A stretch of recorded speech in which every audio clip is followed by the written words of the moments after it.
heirs and successors according to law. So help me God. It's happened before, but it is nonetheless still rather extraordinary that somebody who was only elected or officially sworn in as an MP less than 24 hours ago, in 3 weeks' time, is going to be running the country. Yes, I think it is rather extraordinary. I think the issue isn't whether someone like that should automatically have to hold a general election. If Andy Burnham wants to introduce major changes to our constitution, he's talked about overhauling the House of Lords. He's also talked about overhauling our electoral system, bringing in some form of PR. I think if he wants to do any of those things, he needs a mandate from the public to do them. To try and do them without calling an election, I think, would be a constitutional outrage. I've got an interesting tweet. There's always a tweet, Julia. Yep. If I can just read this out to you from Andy Burnham 3 years ago. We need to start demanding a general election at the end of this Tory leadership election. Well, well, well. That was Andy Burnham actually 4 years ago in 2022. So we're saying stick by your word, be consistent, Andy, and when you're Prime Minister, call a general election. The battle is really on, though, for number 11. Who's going to be the Chancellor? Ed Miliband, don't forget, has played an integral key role in this coup, and it is a coup because no one apart from 25,000 good people of Makerfield have voted for this guy. Yeah. So he's played a pretty integral role in undermining Keir Starmer. Keir Starmer and Ed Miliband aren't really speaking. He's going to want a big reward. But, he is, probably the most left-wing person in the government, and he will spook the markets. Lou Hay, I mean, the reality is, look, she served her time. She was cast out of government. The reality is, as you said, she has been central to his campaign. She was central to his campaign in Makerfield. More broadly, she's been central to his campaign to enter Downing Street. He owes her, and she will definitely get a role. I'm not. What do you say to the people that have texted me in their droves this morning? This is a really corny sentence, but it's true. That lawbreakers can't be lawmakers, Dan? Yeah, I mean, but the reality is she's going to get a job. So the answer is yes, they can.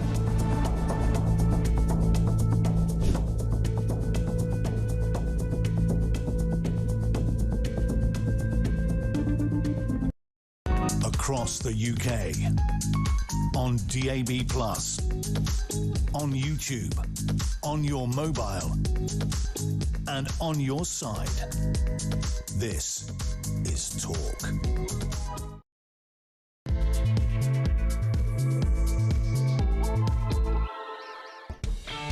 Well, a very good morning to you. Just gone 6 o'clock, 6:03 in fact, on a day of destiny, Wednesday the 15th of July 2026.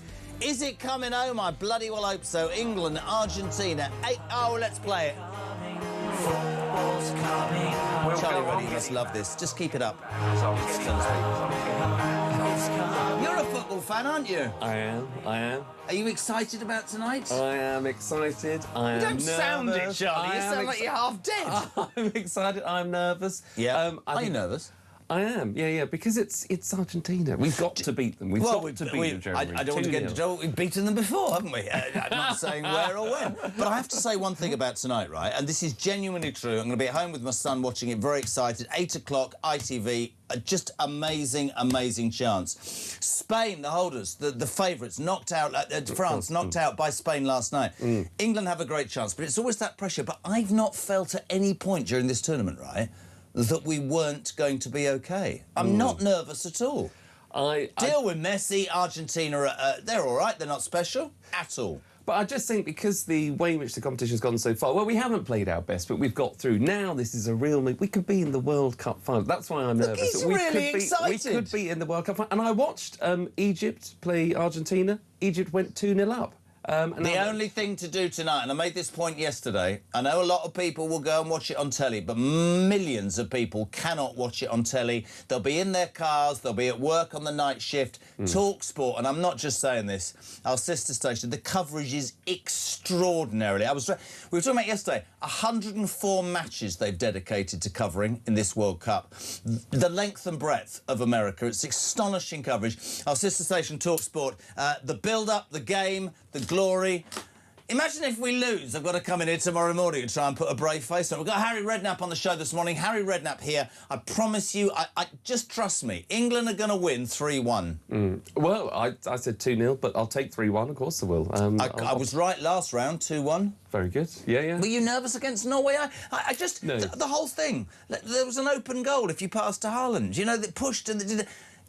I sat there thinking, it's almost like it's got to happen now. Yeah. And, of course, it was 60 years ago, and we're being managed by a German against the Argentinians. Yeah. You couldn't write that, could you? You couldn't, but he has warmed on me, Thomas Tuchel, I have to say. I think he's played a blinder. I think so, too. I was very sceptical at the start. No, I think psychologically with Bellingham, he's done an amazing job because he said, you're not guaranteed. Bellingham is the player of the tournament, best player on the pitch, best player in the World Cup by a mile. And I genuinely believe... I'm not particularly... there's more to come from all the teams. And if they take the handbrake off... But listen, they've got to where they've got. And it's astonishing, without the waistcoat of Gareth Southgate. Yeah, who I didn't mind a bit of Gareth. I quite like Gareth Southgate. Time was up, though. If you're just tuning in, that's Hinge to my bracket saying he doesn't mind a bit of Gareth. Right, 6 minutes past 6 for the World Cup tonight. Our sister station talkSPORT, the build-up, the game. We'll analyse it all later with Harry Redknapp, live and exclusive on Talk Breakfast. This, of course, the home of common sense and the home of you, my friends, the alarm clock Brits. We appreciate your support, your help every day. If you do want to be on, your views on the day's news are always central to this show. 0344 499 1000. I'm looking through because G-Spot, Damien, is supposed to be answering the phones, but as usual, we can't find him. But be patient. 0344 499 1000 for your voice notes to Christian. Christian looking rather imperiously important this morning. There's something about him. There's a coolness, as if he's on the verge of something big. The glasses are back as well, which... Yes. Eat more carrots, see in the dark. That's what my mother said. She's dead now, though. So that was... I'm being serious. You can also text the show, 87222. Now, let's get to... Just lay it out for everybody. The main news story. And the Ann Widdecombe tragedy continues to dominate. Late yesterday afternoon, in a move that... I have to say many people, starting with Isabel Oakeshott, we talked about it yesterday, believed would happen. Counter-terror police took over the investigation into the death, or the murder of the amazing Ann Widdecombe last Wednesday at her home in Hayter in Devon.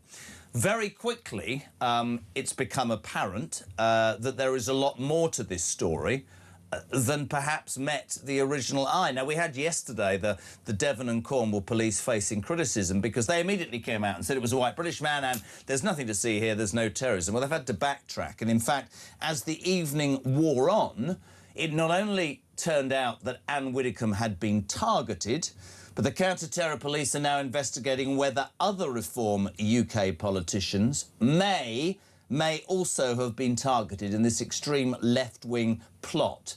Nobody knows any more than that. The 28-year-old man from Rotherham is still in police custody. He was arrested on suspicion of murder and terrorism offences. There's actually 14 days. We found this out for Peter Blexley, who will be on the show this morning. You can hold a terror suspect for 14 days. But I have to reiterate, as I've done every day, that no charges have been made at this point. But this is a story that is not going anywhere.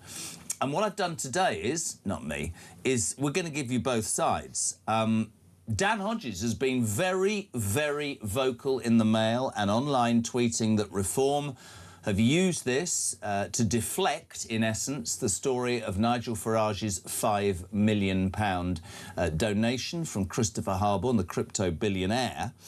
He says this is out of the playbook. Farage is on the ropes. A lot of you very angry with Dan Hodges, which is why he'll be on the show this morning at 8 o'clock, because it's important we get both sides. But on the day that it transpires that Nigel Farage gets 30 death threats a week and over 600 in the last year, a day after the Home Secretary finally accedes to Nigel Farage's request for special security, the man himself will be on the show at 9 o'clock. Nigel Farage, in an interview, I guess it'll be the first one since this news about Ann Widdecombe being targeted. Nigel Farage will be on this breakfast show at 9 o'clock, so we will get both sides of the story. Can I just also, as a side note, say I'm utterly delighted because cops have decided to reopen the probe into that horrific trans worker, Heather Herbert, or What a Bleeding Herbert, who wrote disgusting things about Ann Widdecombe. And I'd love to move the story on, but it can't be moved on. The other thing is the countdown's on. We've got no clock because we've got no budget, but ladies and gentlemen, we are but 124 hours from Bottler Burnham making it to number 10. He stood up yesterday in the House of Commons and talked about Hillsborough, but in an unprecedented move, and I think this needs talking about this morning, in an unprecedented move, today was a chance for a question or some motion from the Tory party. You wanted to say, don't you think it would be a good idea if the new Prime Minister, you know, came to the Commons next Monday and perhaps told us a little bit about what he's going to do and who he is? No, Labour said, we're not doing that. We're talking about what's happening in Iran and then we're all going on recess. The fact is, Mr Burnham might be a success and he might not, but he will not have to be quizzed by the elected representatives of you and me until the 1st of September. So he's going to be Prime Minister for 6 long weeks with no reason to answer anybody. There she goes, she's coughing. So at 6:10, we will say a very good morning to the hinge to my bracket, the I don't know what. Charlie Ruddy, hello! Good morning, sorry about that. I just wanted... What's the matter? I just wanted you to bring me on, that's all. Right. I was good. thinking left out. Oh, hold on a second. Mike from Ebervale. He says, Boda. What's Borodar mean? What does that mean? Oh, that's all Welsh, is it? That's Christian straight in there, still searching for his dad somewhere in the Welsh valleys. Borodar to you, Mike from Ebervale. I'm not condoning this. He said, I've just put my rent, council tax and kids' dinner money on England to beat Argentina 3-1. Why would you do that? We're not condoning gambling. Oh, God, the kids aren't going to eat and it'll be my fault. Marco's in Swindon. Why did I do that? Good morning, Jez. Watching Andy Burnham in the Commons last night reminded me of a supply teacher. God help us all. That's quite good, a supply. He was very obsessed with the button on his jacket. At the moment, Dave in Carl. Bet you haven't been this nervous about a semi for a long time, says Dave in Carl. Wow. Charlie Rowley, good morning. Good morning. How do you feel about the semi? I'm nervous, but excited. Do you think it'll grow on you? I think as the night goes on, I mean, it's going to be a long night, I think.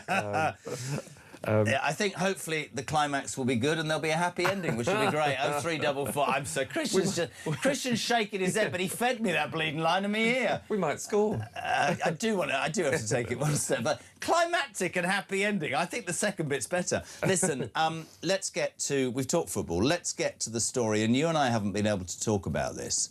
I mean, the whole Ann Widdecombe thing is so shocking on a sort of personal level of a 78-year-old woman who might have been forthright in her opinions but never hurt a fly, to be callously murdered. It was bad enough, I think, when we found out that she died, and then the horrific circumstances. But then this story has gone on and on. We saw Nigel Farage laying a wreath. We saw other Reform MPs laying a wreath. They were slaughtered for that. People were saying, oh, you're doing that to garner attention. I guess if they hadn't done that, they'd have been told that they didn't care. She was, of course, an official spokesperson for Reform. We've moved on to criticism of the police for saying immediately, it's not terror, because now it is.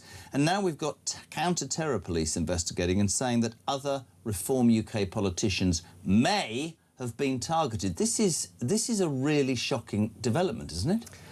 100%. And look, you know, the credit to the police comes in the form of, I think, Lawrence Taylor, who's the detective chief constable of Met Counter-Terror Police, who has actually set out the record now and has set things straight. How good did he sound when he spoke in detail yesterday? And you know what, we criticised. I thought, just like you, I thought Lawrence Taylor was superb yesterday. Exactly, and that's where, but I'm afraid that's where the credit stops, because the rest of the police, particularly in Devon and Cornwall, have obviously done the complete opposite. And the public are not stupid, Jeremy. You know, in a particular area that is completely remote, where you've heard your local residents come on and say that, you know, nothing ever really happens here, this is, you know, completely out of the ordinary. Of course it doesn't add up, and we could sort of see that quite early on. If you it was really difficult, because when you know this, because you're a fine broadcaster who I've taught everything to, but I remember that the first day, we have to be very careful what we say, because this is an ongoing investigation. Forget the guy in Rotherham. I see pictures of his car, which hasn't been moved for 2 years and has got plants growing out of it. And then I'm supposed to believe that a car that didn't look particularly powerful despite CCTV footage of him dropping into a petrol station in Exeter, from 7:05 on that got to Devon, which is nearly 300 miles, in 4 hours and 15 minutes. You've got to go some. You've got to go some. You're going to be driving at 80 miles an hour non-stop, really, to get there at that time. So, and then there was the guy that was arrested, I think turned out to be the guy, I don't know, thank God nobody named him because he was patently innocent. And then we had the whole stramash about were there other cars, and it's just really murky. Totally. And look, you know, the chain of events, you're absolutely right, you know, that this was a 26-year-old originally that was arrested. Even the Prime Minister gave a sort of a big broadcast to say that, you know, we must, you know, not rush to conclusions, you know, everyone should comply with the police, give any information you can, but a 26-year-old has been arrested. Well, turns out that man obviously was released 24 hours later and now no longer part of the inquiries. A 28-year-old man, oh, by the way, a 26-year-old man who is white, British male, just to sort of, you know, now, my put Victoria, the lid on. the woman you don't like, my wife, I'm joking, she said, the first thing she said was, why are they saying it's a white British male straight away? Well, I keep using the analogy of Southport, where it became febrile on social media that Rudabikana, as it turned out, wasn't, but everybody was led to believe that it was an illegal migrant. Took to the streets, Starmer came out, you're all right-wing, and arrested everybody. I think it suited the government at that point to withhold, whereas this was almost too obviously quick. Yeah, and you're right, if you put Lawrence Taylor of the crime squad, the anti-terror squad, against... I mean, that bloke that said, I think we're doing a fantastic job. This is a great example of policing. I thought it was unequivocally bad. Totally. And because he, in Devon and Cornwall, ruled out that it was politically motivated or terror-related at that moment. Now, of course, the caveat is him saying, paraphrasing, you know, at the moment in time, it's not that. But he led the public down that particular garden path, was thinking, well, this is either a real freak show of an accident or... Why would you drive 300 miles to beat up an old lady that's not a burglary? But I'll tell you what we'll do. Let's play this, because the counter-terror police have certainly stepped this up, and you can tell with Lawrence Taylor that he is able to tell the public what they need to know whilst professionally keeping back what he can't. This is Ann Widdecombe, from him, killed in a targeted terror attack. Have a listen. Counter-terrorism South East are now leading the investigation into the death of Ann Widdecombe. This is due to new information and evidence coming to light following the arrest of a 28-year-old man on Saturday in South Yorkshire. I know there will be lots of questions about what that new information is, but this is a live investigation, so I'm limited on the details that I can give. However, it is clear that this was a targeted attack. We have to be very careful when we're doing this because, and it's easy to stray, whatever sort of broadcast you are. No charges have been made. The suspect is in custody. So let's talk about the fallout of what may or may not have happened. Nigel Farage was castigated, primarily by Dan Hodges and other media, saying that this giving flowers and this rhetoric, it's premeditated, is absolutely what shouldn't happen, and this is reform, or Nigel Farage using this to deal with all the negative headlines. Today, I wake up to hear that Nigel Farage has had 600 death threats in the last year, 30 death threats a week. Nigel Farage was absolutely spot on. It seems, from what the guy in counter-terrorism said, that it was more than perhaps we were led to believe. I think that's right. And look, if you take the two things on their own, put aside maybe your thoughts or prejudices, love him or hate him, Nigel Farage. When a member of your colleague has died in what we now know is a targeted attack, in a brutal way, she was left with serious injuries, put aside all of the other stuff that's going on with Nigel, do you think that he wouldn't go to Hayter and have a slight memorial there, laying flowers, addressing the public? I absolutely know he would have done. He would do exactly the same thing. I know the man, of course he'd do it. And by the way, if they hadn't gone and laid flowers, they were being castigated by the same mainstream media for being uncaring. So it's a no-win situation. Absolutely. So I think, you know, the idea that this is being used, if that's the accusation, in any way to sort of distract from the other stuff going on with the headlines that Nigel seems to be making and the questions asked about whether it's a £5 million donation, or not. I think that's obviously, we can put that to bed, because he would have done exactly the same whether he was riding high in the polls or at the lowest ebb. Listen, I stood next to him at the grave of James Well, the greatest broadcaster I ever knew, and a hero of mine. And Nigel Farage was riding high in the polls and everybody wanted a piece, and he took a whole day out and did that, and because James is a friend of his, right? So, yeah, I'm not talking about what happened. I'm talking about his actions and that of Richard Tyson, Zia Youssef and Lee Anderson were respect for a colleague who was callously murdered. But you see, what's happened is he said premeditated, and again we stress we don't know where we're at, but the implication is that the counter-terror police are investigating as to whether other Reform UK politicians may have also been on a list or targeted. This is seismic. If this is more than some lone wolf, what does that say about our political system? And I hate to, I'm just being straight here. What does it say about the people who get called all the names in the world who say the establishment will stop at nothing to stop an alternative political voice rising in this country? And that's not conspiratorial, that's fact. Yeah, well, look, everybody has to do their job, and there's the RAVEC, that's the committee of people who decide what kind of people in public life should have the security and to what extent. And everybody has a role to play. So even the media, if you want to draft a headline which basically says that Nigel Farage refused security from the public because in his words, to give it balance, it was not in any way adequate enough for the threats that he gets. Precisely. That has to be carried. That has to be... See, the idea that the headline might have just been created to say, well, hold on, he turned down security. So, this idea of this £5 million going towards security or whatever he wanted to pay for it because he sees it as a gift doesn't add up. Well, if you are someone that's been under threat day after day, where you actually think, OK, I'm very, very grateful that maybe a committee of people that don't understand the extent of the abuse or that I receive feels that only one person is adequate to protect me. I don't think that's enough. So thank you. I won't take from the public purse, but I will actually go and fund my own security, which requires maybe, a few more heavies. I won't go into the detail of how many people are probably involved. I think we both know, but yeah, no, absolutely. And in all that we're saying, Charlie and I've got Dan Hodges on today, who sees this as an absolute smokescreen and that the Reform are pushing this, and we'll get all sides, but would love to hear what you guys think of this story. 0344 499 1000, counter-terror police investigating now. Obviously, this 28-year-old who's in custody. No charges, have to keep reiterating that, but lots of questions unanswered. And they announced last night that they're working out and trying to understand whether other Reform UK politicians have indeed been targeted. What do you make of this? Is there a bigger story here? Is this the beginning of the end of people ever wanting to enter politics? Why would you if you felt that your very, liberty or chance to live, your family, all that? Matt Vickers was on this show yesterday, Charlie, saying, there was a letter sent saying I'm going to firebomb your parents' house. What the hell happened? Well, and that's... What the hell happened? Yeah, no, you're absolutely right. And look, Sir David Amos, that was brutally murdered in his constituency in Southend. Did you know that Ann Widdecombe was the godmother of his eldest daughter? I never knew that until yesterday. I didn't know that. And she spoke at his funeral. I didn't know that. But so Joe Cox. How close to home was that? Joe Cox. But, and the guy that murdered...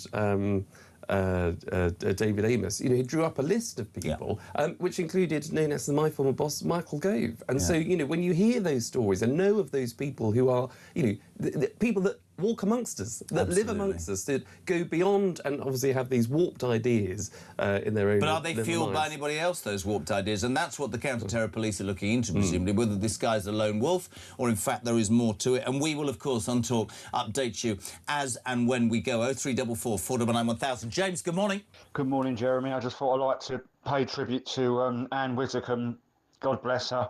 Lady of conviction. She never flip-flopped. She never U-turned. She cared deeply about animals and just a lovely, lovely woman. And do you know what? Some of the comments I'm reading on social media are absolutely, it's just outrageous, absolutely outrageous, just because she has a different opinion to other people. And can I just say also, Jeremy, just very, very quickly, the police have once again been an absolute disgrace. And if you can't trust a policeman or the police itself, then who can you trust? I mean, this is just unbelievable. I just want the truth for Ann's memory. That's all I ask. Thank you for listening to my voice note, Jeremy, and keep up the good work as you always do. Thank you.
Comments from a fool, really. I mean, you don't have to be intelligent to be a politician, but it does help.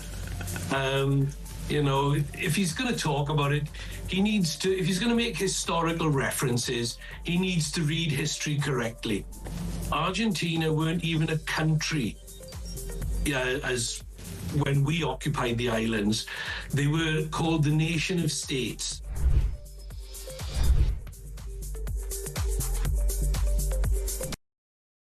Across the UK, on DAB+, on YouTube, on your mobile, and on your side. This is Talk.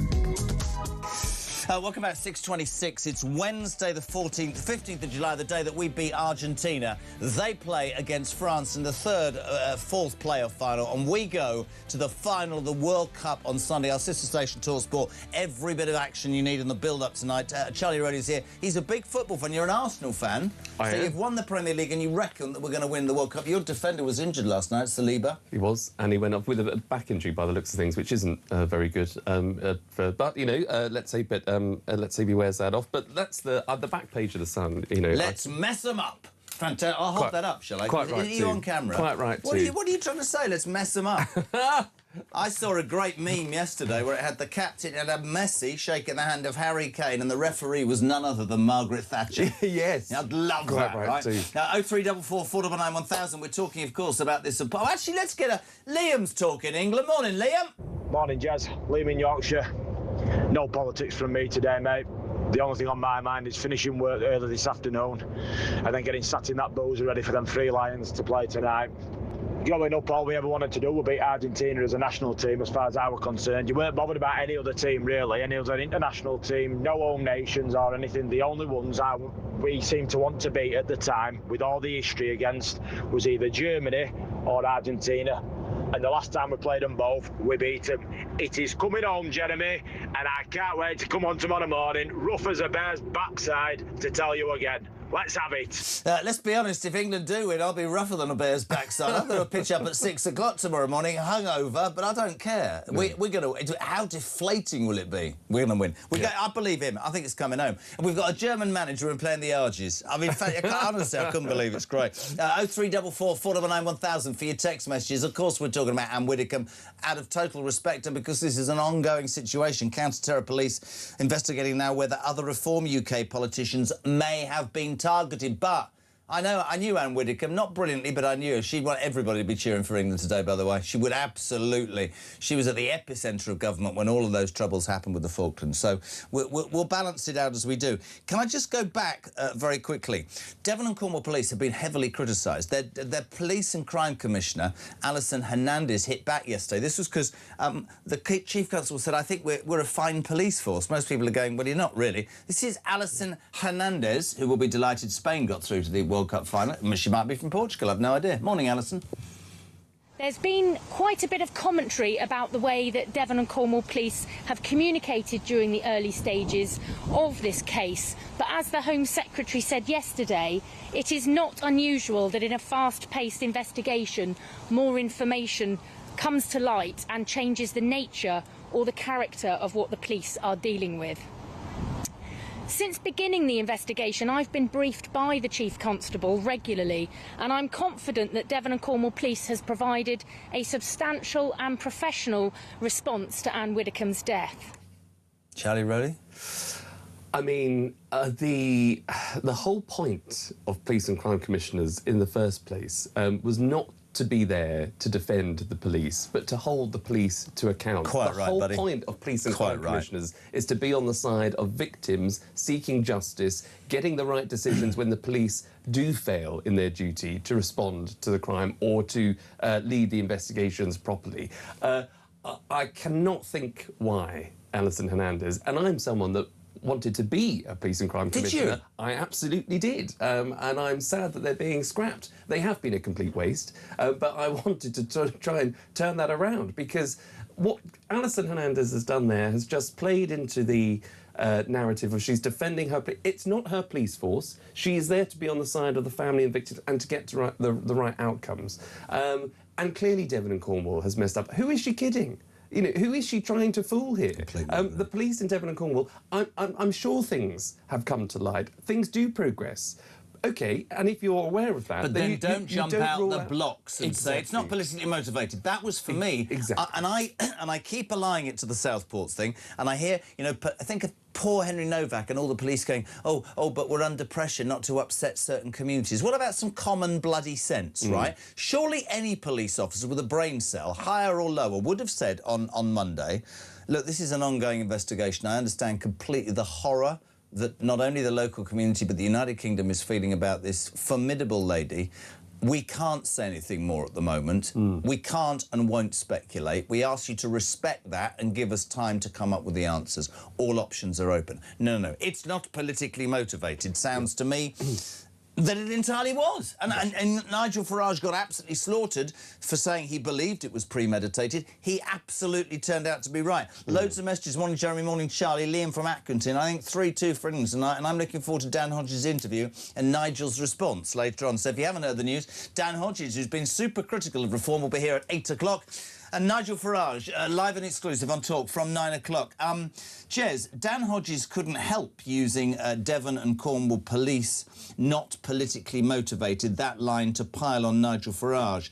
Ask him why most people not blinded by Farage derangement syndrome could see there was a chance it was a far-left domestic terrorist, but one of the UK's leading political journalists couldn't. That's Chris in Newbury. I'll ask him. Chris, morning, Jez. He's in Pompey. So, when other politicians go and lay flowers at other alleged murders, they're not using it for points. But surprise, surprise, if Farage does it for a lady who worked with him, he's doing it for political opinion. Bill's in Cheshire. Dan Hodges is entitled to his own opinion, of course, and I've usually agreed with him. But the grief and concern of reform re Ann's alleged murder is, in my opinion, genuine. I don't see any dog whistle responses, but I do see Dan positioning himself for better access to the new Burnham regime, and what better way than taking shots at reform and diverting the story away from their MP's security failures. Disappointing, but there you go. Jez, Charlie, I'm going to be late for work now, says Julian, because you two fab couple are on together. Here's hoping the Argies are playing France at the weekend. And I immediately read that and went, sorry?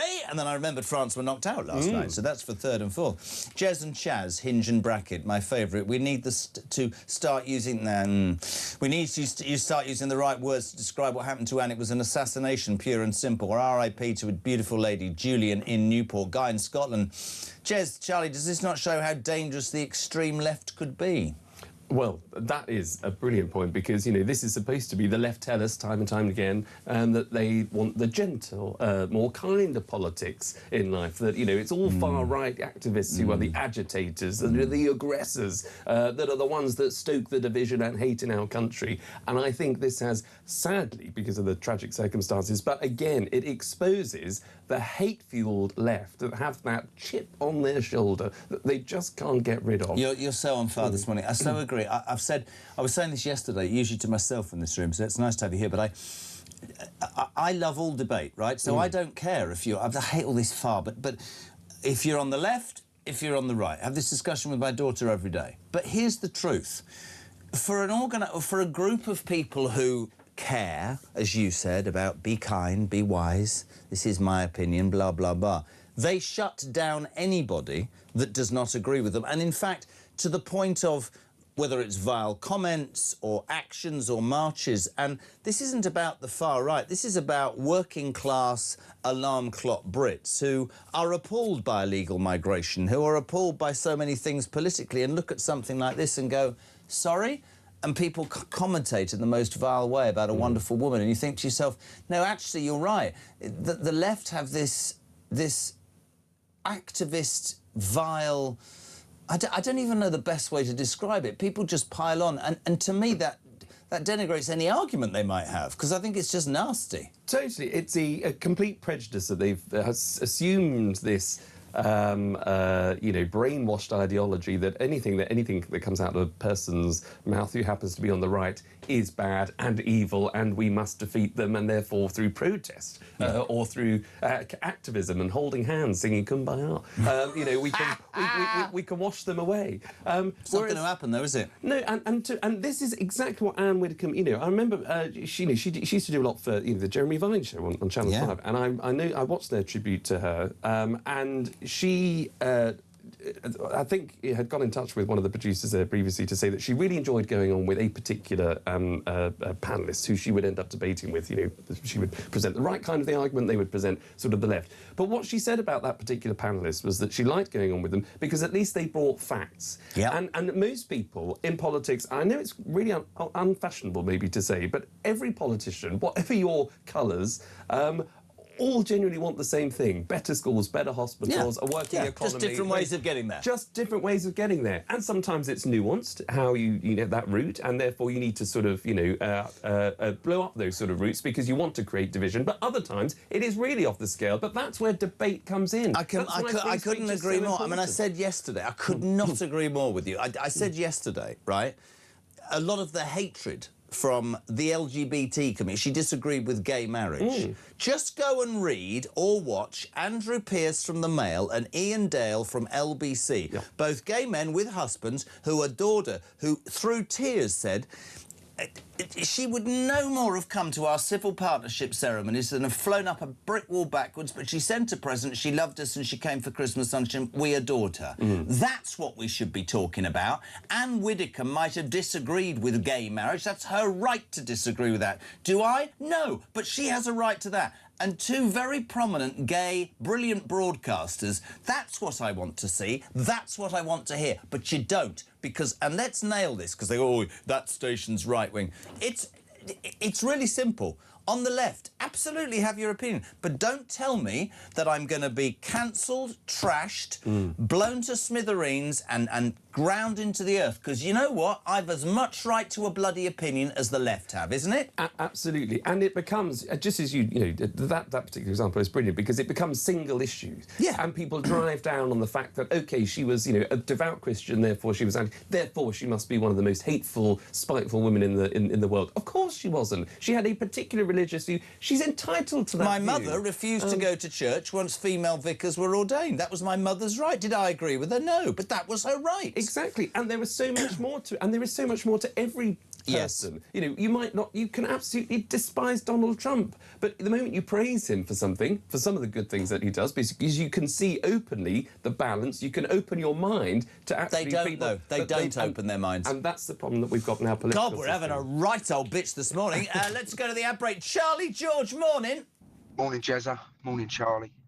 It's Charlie and George on our way to work again, helping to pay that 40 billion welfare bill. Regarding the Ann Widdecombe tragedy, I'm shocked but not surprised with the two-tier security and the way the establishment have treated people like Nigel Farage when they have a milkshake thrown at them and the young lady walks out of court with a smirk on her face. It more or less gives them a green light. You have radio presenters, so I won't mention his name, horrible man. People like, what's her name, the comedian, Jo Brand, when she turns around and says things like, the milkshake should have been battery acid. I mean, there's, right there is a example of a human being being classed as a comedian that isn't even funny. Are you surprised that things like this happen to Ann Widdecombe when people like that are daily allowed to get away with words and saying things that just put people's backs up. Anyway, off we go. Another day at work, over and out. Here at Talk, we're giving you the chance to win a massive £26,000. The question is, what would you do with all that money? I don't know. We've got a wedding. I would buy a camper van. Probably just like clothes, yeah. Go on a big holiday. Emigrate. So if you fancy getting your hands on £26,000 tax-free, here's all the details you need to enter. For your chance to win, visit talk.tv/win or text TALK to 8338 by 6 p.m. on the 20th of July 2026. Texts cost £2.50 plus your standard network rate. Or send your name and number by post to Comp1 PO Box 3190, Colchester CO2 8GP, to arrive by midnight on the 23rd of July 2026. 18 plus, UK residents only. So for your chance to win, text TALK to 8338 now. This is a network promotion. Full T's and C's at talk.tv/win.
Across the UK, on DAB+, on YouTube, on your mobile, and on your side. This is Talk. Welcome back. Just gone 20 to 7. I'm here with Charlie Rowley. Every newspaper is focusing on Ann Widdecombe's murder today. Terror cops, page 7 of The Sun. Terror cops. Ann was targeted. The breaking news overnight. Counter-terror police are now investigating Ann's murder and whether other Reform UK politicians may have been targeted. A 28-year-old man in custody, but as yet no charges. The wider implications of security for not only Reform UK politicians, but others are going to reverberate. Of course, Nigel Farage, that £5 million donation, that there's so much political capital from it. He said, I had to pay for my own security because I turned down what I thought was inadequate. Now he's been granted an interview with RAVEC, which is the centralised government body that organises it. This story is not going away. Dan Hodges has been particularly vocal, tweeting that Nigel Farage and Reform have used the Ann Widdecombe tragedy to paper over, if you like, all of the noise, Charlie, that's been aimed at them. Dan Hodges is on the show at 8, and at 9 o'clock this morning, Nigel Farage will answer your questions. Jez, Dan Hodges is absolutely obsessed with Nigel to a point where it's eating him alive. Very sad to think, but maybe he needs another career. Dan's a journalist, he's entitled to his opinion. I'll ask him those questions. I'm sure from his viewpoint that certain things fall into place or are manufactured, but this is a tragedy first and foremost, isn't it? Oh, totally. And, you know, nothing should be taken away from, obviously, you know, the tragic circumstances in which Ann Widdecombe has been targeted, as we now know, and was brutally attacked. That obviously has to be first and foremost in our minds, but you cannot escape, the tribute that we talked about earlier that Nigel made to her. That was absolutely the right thing to do, and would have done it regardless of what else is going on in Nigel's life and what other headlines he's making. But also, I think it does highlight the struggle that MPs or people who are supporting reform face. And I think if that comes to light, and if Nigel is proved right that the amount of threats that he faces is more than any other MP... 30 death threats a week, we read in the papers this morning. Yeah, I mean, that is not sustainable. Nobody in public life should suffer that. And therefore you can then understand, actually, maybe, OK, there are questions still to ask about donations and maybe some of the people that might be working or not working, as the case, I think, is for reform. So let those questions be asked in time through the Parliamentary Standards Committee, which is ongoing. But don't conflate that with... and actually maybe try to understand the anger that has surrounded Nigel over the last week, and the fear, and obviously going on the front foot to call out broadcasters for doorstepping his family. When he faces these threats, we don't face them, or I don't face them. Well, sorry, at the risk of anybody... I have, right, for months, about 7 years ago.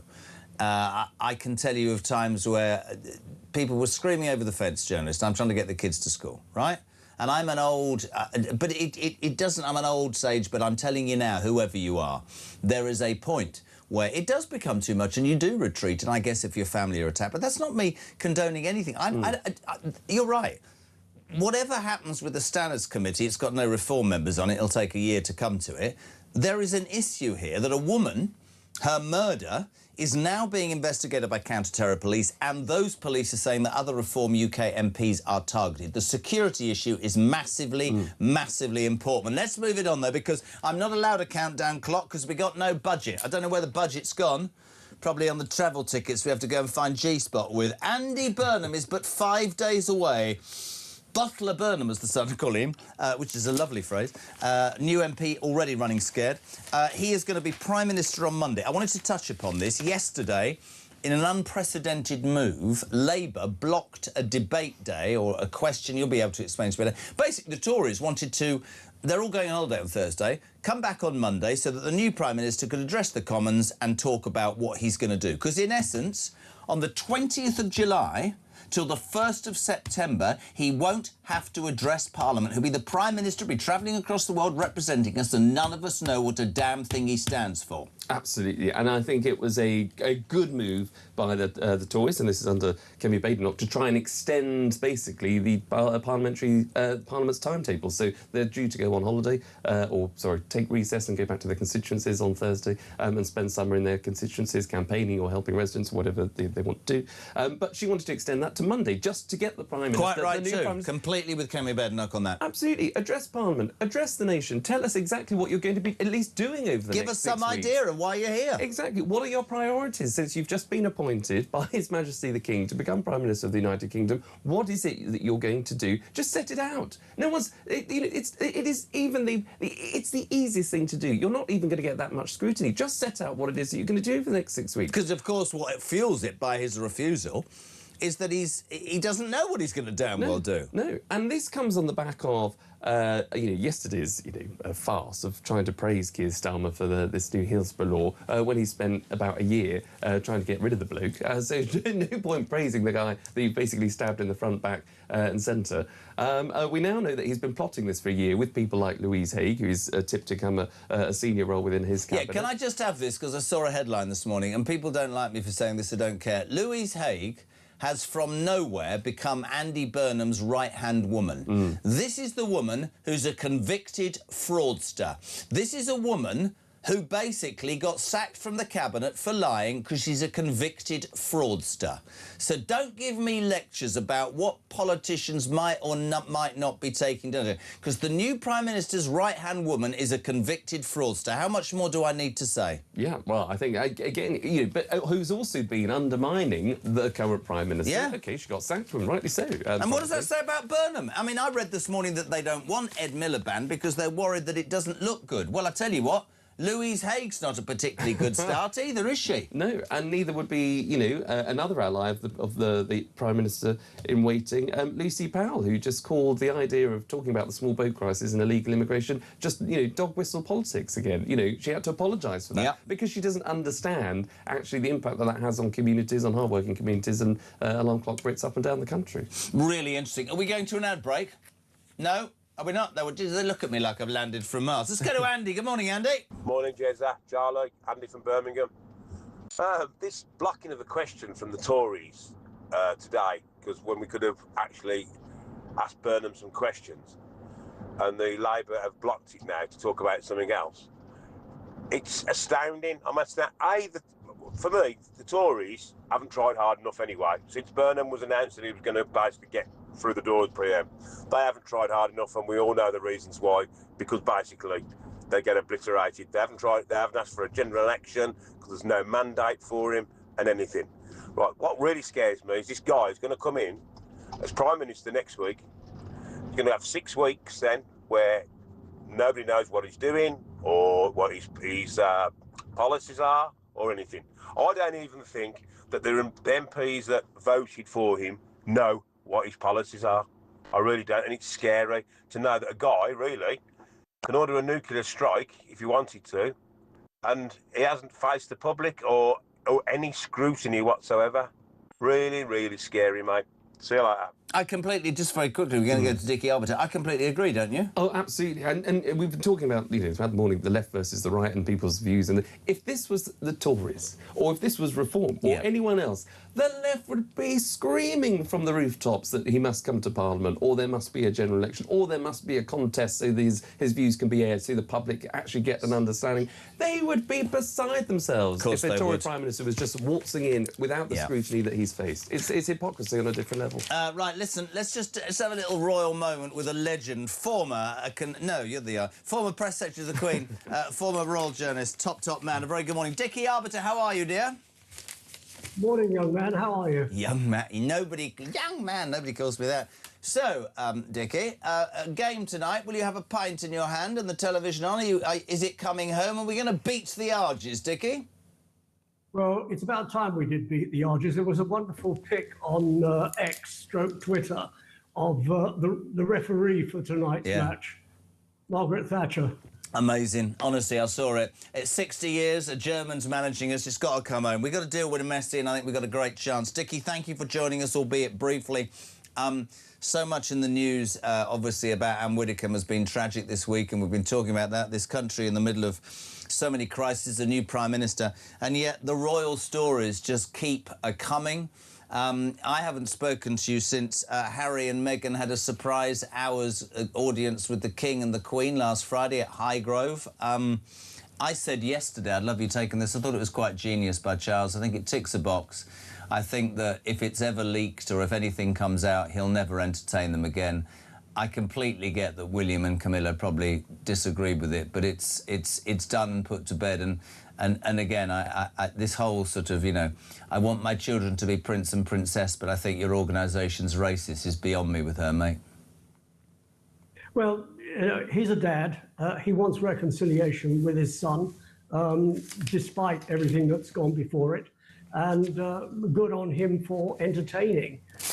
Just keep fingers crossed that there are no leaks to the press. There's certainly no photographers around, and there were no photographers snapping his arrival. So maybe they'll get away with it. But a lot of fences got to be repaired. I would have loved to have been a fly on the wall with the Queen in the same room.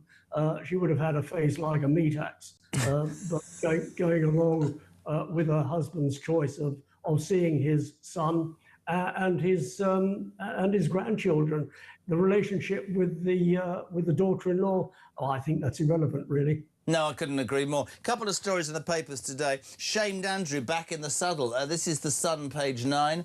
He takes reins after riding by an ex-prince loaned nag by the king. So he's now riding round Sandringham. That's what his life has become, just riding horses round. Well, let's get this in perspective. He was banned from riding in Windsor Great Park. Windsor Great Park has thousands of people walking through it. I know, I live there.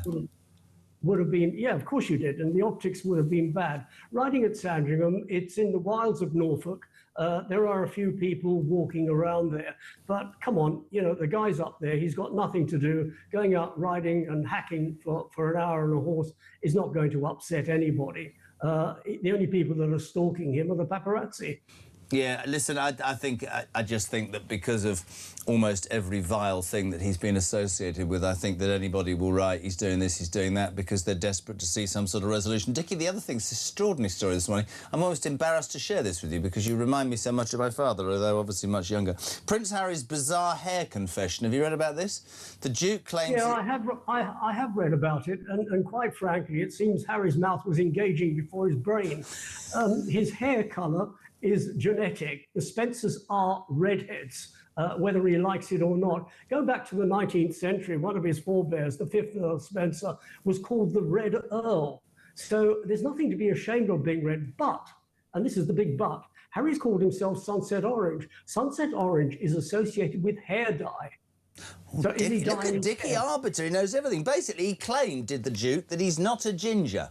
And he opens up about brutal carrot top bully. Now, my brother-in-law, I won't name him, Greg, he says, I'm strawberry blonde. He's not his ginge. He's absolutely ginge. And does it matter being a ginge? It doesn't matter at all. You know, people say, I haven't got any hair. Well, I've got a bit of hair around the sides. But so what? William hasn't got any hair. So what? Harry's a ginger. Live with it. It is genetic. It is a family trait. Don't be ashamed of it. But don't start saying... I don't want to get into trouble. Is it a family trait? It is a family trait, yeah. His aunts, Sarah McCorkadale and Lady Jane Fellows. Yeah, that's true. They are ginger, yeah. They were ginger. As I said a moment ago, the Red Earl in the 19th century was ginger. Harry's grandfather, Johnny Spencer, in his early days was ginger. There's nothing to be ashamed of. There is something to be ashamed of, I think, if you say you're not ginger, but you are sunset orange, which means is he dyeing his hair? What do you call yourself, Dickie? Just white? Or what? White and thinning or what? I call myself white and bald. My mother, if she was still alive, would have called Arbiter the Silver Fox. She used to have a bit of a thing about you, Dickie Arbiter. Really? Oh, well... Yeah. No accounting for taste. Yeah, well, there's no accounting for taste of the fact that she was very old and didn't know what she was thinking. Dickie, you're a legend. We love having you on the show, and enjoy your time in Turkey with the new teeth and the hair transplant. Thank you so much indeed, Mr. Arbiter. What a legend he is. We love having you on. Charlie, yes, I'm not ginger. I'm a sunshine orange. Just deal with it. Are you ginger? I'm not ginger, no. I used to be very blonde when I was What happened? A boy. This is au naturel. Oh, natural. What you see before you. But isn't that just vanity? Doesn't this just... Am I being harsh? Does this not just show and play to Harry's vanity? Yeah. You're a ginger. You're a ginger. It doesn't matter, you're a ginge. Yes, yeah. And, you know, you're not being intruded by the press. It doesn't matter about being ginger, does it? What does it matter? My hair's white. Yours is... Oh, I wouldn't say it's white just yet. It's on the... It's on the turn, isn't it? It's on the turn. I'm on the turn, Sandy. Thank you. You'd be a silver-haired fox, I think. Charlie will be back on Friday for the papers because I'm here on Friday this week. Is that all right with you? I'd love to. We love having you on. Thank you so much indeed. Former Conservative Special Advisor, my hinge to his bracket. That was Charlie Rhodey. The news at 7 is on the way. And then we've got the main man, Peter Blexley, former Met detective, talking about this increased investigation, this now counter-terror police investigation into Ann Widdecombe's death, where they believe other reform candidates or politicians may have been targeted. All of that after news at 7, which is next.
she's the best-looking world leader in my book, so I wouldn't fall out with her.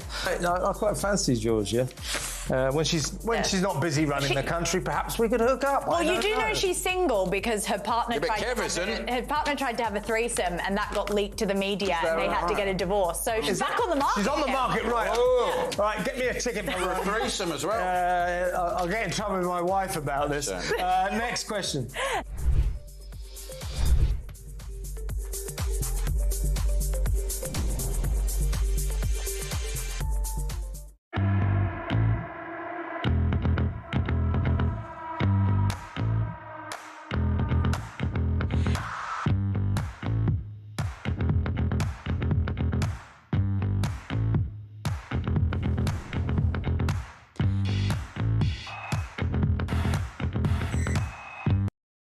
Across the UK, on DAB+, on YouTube, on your mobile, and on your side. This is Talk.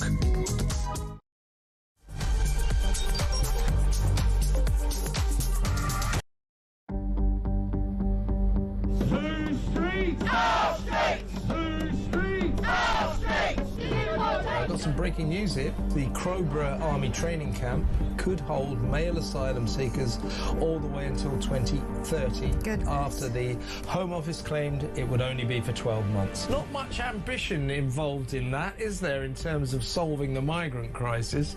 Absolutely, and the way that the Labour government gaslit the public when the migrants were first moved in there, saying, you know, you guys are absolutely being mad. Crowborough is a quiet, leafy town in East Sussex.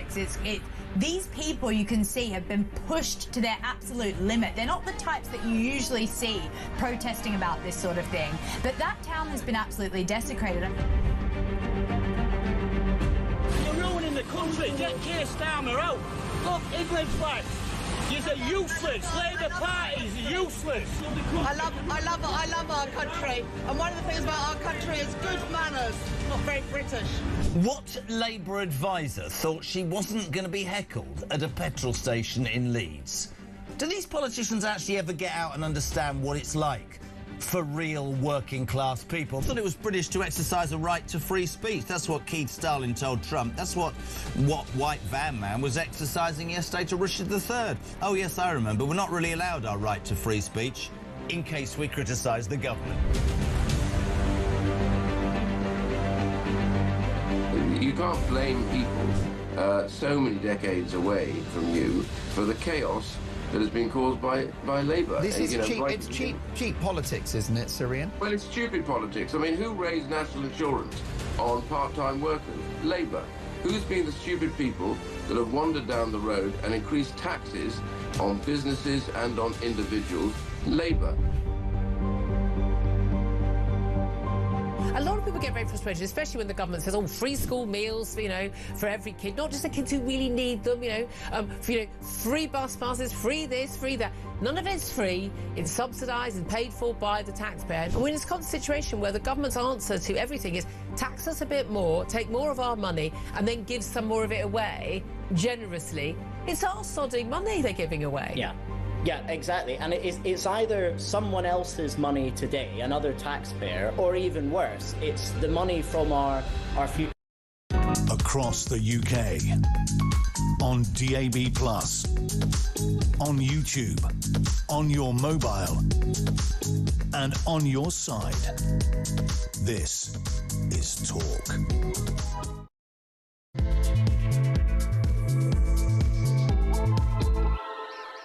Welcome back. So 7 on Wednesday, the 15th of July. And, of course, we'll talk about the ongoing Ann Widdecombe murder trial. We'll talk about Andy Burnham, who's 5 days away from becoming the Prime Minister, hasn't spoken to anybody. But the only question on most people's lips this morning is this one, my friends. Is it coming home? It's coming home. It's coming.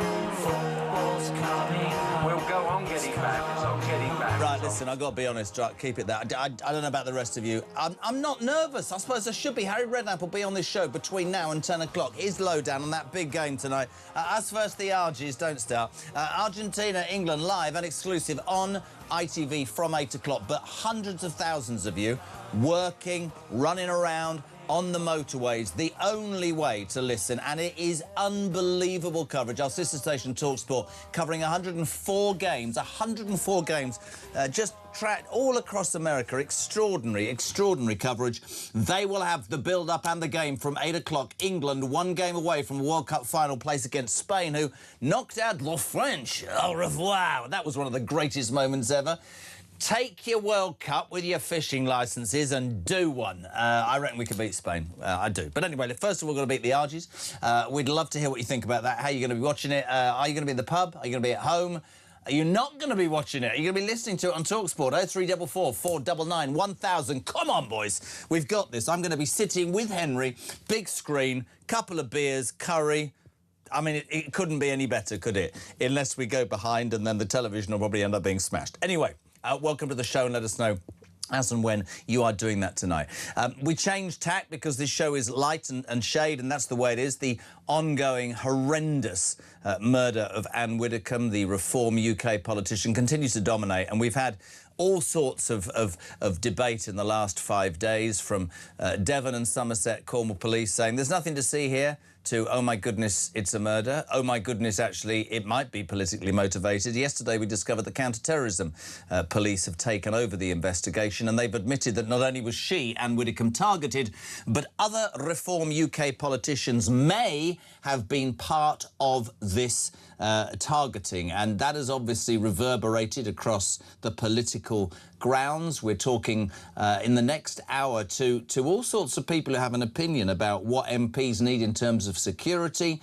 And, of course, the story of Nigel Farage. Nigel Farage, the man who's been lambasted for taking a £5 million donation from a crypto billionaire. He said it was for my security. Yesterday, finally, the Home Secretary acceded to Nigel's demands and gave him an interview with Ravik, which is the organisation that deals with the most intense security. This is a man who, by official figures, receives over 30 death threats a week and has been accused by Dan Hodges in the Mail and many other commentators of almost using the tragedy of Ann Diamond to paper over the problems that he's got in his in his life. And I thought it would be a good idea today, a poignant idea, to get both on. So Dan Hodges will be here after 8 o'clock. Dan Hodges, who many people that listen to this station have listened to and admired, but are now saying, hold on a minute, mate, you're absolutely fundamentally wrong. Nigel Farage was right. It was meditated.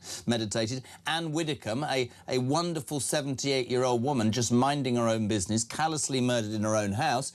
And then we've got Nigel himself. Will be on this show from 9 o'clock this morning. Nigel Farage, he'll answer what Dan Hodges has said and your questions and thoughts, and describe to us what is going on. Because let's just put this straight, right? Richard Tice is a mate of mine.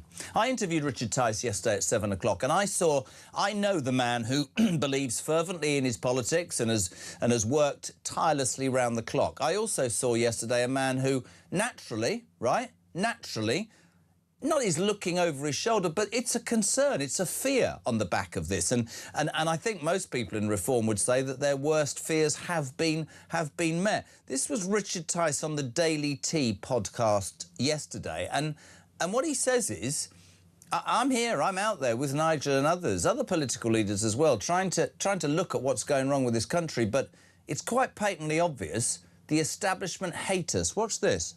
It's all part of a politically motivated smear campaign, which is being coordinated by parts of the establishment, parts of mainstream media, led by some people who have actively stated they despise us, they hate us, and we've had enough, and we're calling it out. And it's, it's very difficult, but this is how we feel, and we feel pretty emotional about it, bluntly.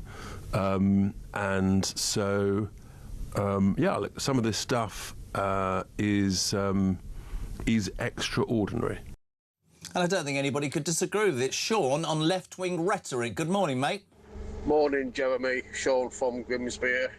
The sad death of Ann Widdecombe shows that these politicians have got nobody else to blame but themselves going far back as Gordon Brown through to David Cameron and through to up to this Labour lot, David Lammy, Keir Starmer, Bridget Phillips, and every 5 minutes someone's either a Nazi or a racist or a bigot or a fascist. You've got half the population now think the other half of the population are Nazis, and the other half think the other half are idiots. And this is half the problem. When you say this stuff for that long, deranged people actually start to believe it. Say what you want about Nigel Farage, you don't have to like him, but he's no fascist, he's no Nazi. No, if you want to see real fascism, check the history books in 1940s Germany, then you'll have a clue what it actually is. And it's so sad, mate. Great show, Jeremy. Thank you, Sean. I think many people would agree. 0344 499 1000 is the number if you'd like to call. Damon is here. If you'd like to leave a voice note, Christian will do that. We'll take your texts as well, 87222. We'll also talk this hour about Andy Burnham. 5 days, 120-plus hours away from becoming the Prime Minister. And yesterday, Labour blocking a chance for the Tories to have a debate today and say, could we just... I know we're going on holiday Thursday, but do you not think we should come back next Monday just for a day so that the new Prime Minister could actually address the Commons and the people of this country? Because when he becomes Prime Minister next Monday, if that hadn't gone through, he wouldn't have to speak to any of us till September the 1st. Well, Labour threw that out. Unbelievable. Bottler Burnham, the Sun, are calling him already. 7:10. Right. As this police investigation changes tack, yesterday, counter-terror police taking over the investigation into Ann Widdecombe's horrific murder. And later that afternoon, a man... I think his name's Lawrence. I can't, sorry, his second name, I haven't got it in front of me, but the police, the boss of actually the anti-terror organisation, in a complete and utterly impressive performance, very unlike we got from Devon and Cornwall Police. This is what he had to say about the investigation into Ann. Counter-terrorism South East are now leading the investigation into the death of Ann Widdecombe. This is due to new information and evidence coming to light following the arrest of a 28-year-old man on Saturday in South Yorkshire. I know there will be lots of questions about what that new information is, but this is a live investigation, so I'm limited on the details that I can give. However, it is clear that this was a targeted attack. A very good morning at 7:10 to Peter Blexley. And Peter, I just wanted to start with one question to you. There was Lawrence Taylor, counter-terror police chief. Put that aside, the debacle of Devon and Cornwall Police, who actually believed they did a good job because first thing out of their mouth was, it's not terror-related and there's nothing to see here and it's a white British man. I'm sort of glad we now appear to be in the hands of people who seem to know what they're doing, Peter Blexley. Yes, I met Mr. Lawrence Taylor, Assistant Commissioner Lawrence Taylor, a few months ago. He came down to my local London borough to lead an evening presentation by the Metropolitan Police, and he certainly cut a more impressive figure than some of those officers beneath him. Of course, he has had the benefit of a few days of investigation upon which to rely, but yes, he cut a much more impressive, authoritative and believable figure than the Devon and Cornwall people who quite clearly jumped to conclusions and got it massively wrong. Did they jump to conclusions, or does that rather sum up where the police, when you look back at the Novak, the dreadful Henry Novak case, where they were more concerned about somebody from, I think it was a Sikh gentleman who claimed he'd been racially abused, and they ignored the fact that a white kid was dying on the floor having been stabbed? I mean, let me read this to you from Bill, because he's a big fan of yours. He said, please read this to Peter. Devon and Cornwall police chiefs, a perfect example in my mind of inadequacy and incompetence and overstepping their role. Telling people not to think and look at their uniforms, rows of medal ribbons, for what? Paperclip counting, file shuffling in a heatwave, more interested in pleasing their masters to ensure their upcoming honours. Yes, I call them turning up medals, which is a phrase that I've taken from some of my friends who used to be in the military. They're described as medals for people that did quite literally do nothing other than turn up. They were appalling, but let's look at Devon and Cornwall Police, shall we? This is a police force that not so long ago was rated by the Inspectorate as inadequate when it comes to fighting crime.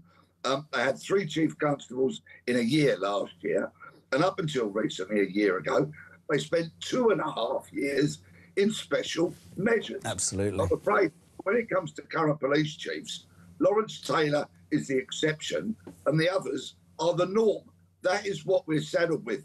And if people don't believe me, look at the report that Lord Blunkett and Lord Herbert produced only last week into senior British policing, when it concluded it's full of cronyism, nepotism, corruption. They promote people in their own image, and generally speaking, they're rubbish. It's really interesting, and it does shine a light. And of course, superseding all of this is the appalling murder of Ann Widdecombe. Because of your expertise, I just wanted to pick a few things with you, if it's OK. Counter-terror police now investigating. Lawrence Taylor, they're the Assistant Commissioner. They've taken this over from what many people see as the hapless Devon and Cornwall police. But anyway, it's very interesting, isn't it, that Nigel Farage, who'll be on this show at 9 o'clock, was interviewed a few days after Ann's tragic death and said he believed that this was premeditated. He was attacked from all sides, attacked for laying flowers, attacked for that opinion.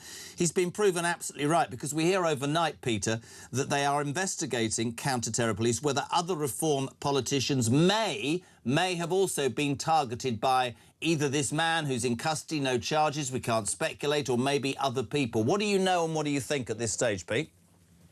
Well, what I suspect, but I don't know, is that Mr Farage was probably better informed than many, many other people when he made that statement. But I would just ask people, if you happen to be on X, please go onto X, formerly Twitter, and look at my account, because the night before last, I put a long post out on there detailing the costs of what close protection security actually costs. Because I worked in that world, I know what I'm talking about. And I used very, very conservative costings, very conservative. I erred on the side of caution throughout my lengthy post, but I did all the costings, including equipment, the manpower costs and all of that. And I calculated that £5 million at a stretch would give you close protection security for 2 years. And I was being very conservative. Of course, the titles, the words about Nigel Farage, about the 5 billion crypto billionaire donation. He says, I've done nothing wrong. It was before I became an MP. It came out a few days ago that he'd been offered security by the government, but wholly inadequate, and he turned it down and used that money for that. They have backtracked, the government, and have now given him a meeting with Ravik, which I think is the organisation that decides on the security of politicians. And when you read today that in 1 year he had nigh on 600 death threats, 30 in a week sometimes, maybe now is the time for the public, for the media to understand the danger. You think Joe Cox, a Labour MP, Stephen Amos, it just goes on and on, David Amos, and you end up thinking, and I was going to say this to you, whoever pays for security, whether it's the government or private donation, I mean, at the moment, all of Reform MPs have got it, and God knows, I mean, they're paying that from party funds. The question that I have is why... I looked at Richard Tice there. He's far from broken, but you can see what it's doing to people. If you're looking over your shoulder, if your colleague's been murdered, what the hell's the point in being involved in this? Well, I have some experience of this because I was the subject of a very, very real death threat many years ago, which led to me having to live in the witness protection programme under a completely different name. And of course, I looked over my shoulder constantly, each and every day. What was that like? Just explain what that's like, because I think this is a really important point for people. It's a very draining experience. I lived in constant fear of the assassin's bullet in the back of my head. Now, I've met Mr Farage's security detail on a number of times, and the protection that was offered to him by the government was completely inadequate. Absolutely. Because the team was so small, it would have to have worked alongside a much larger team.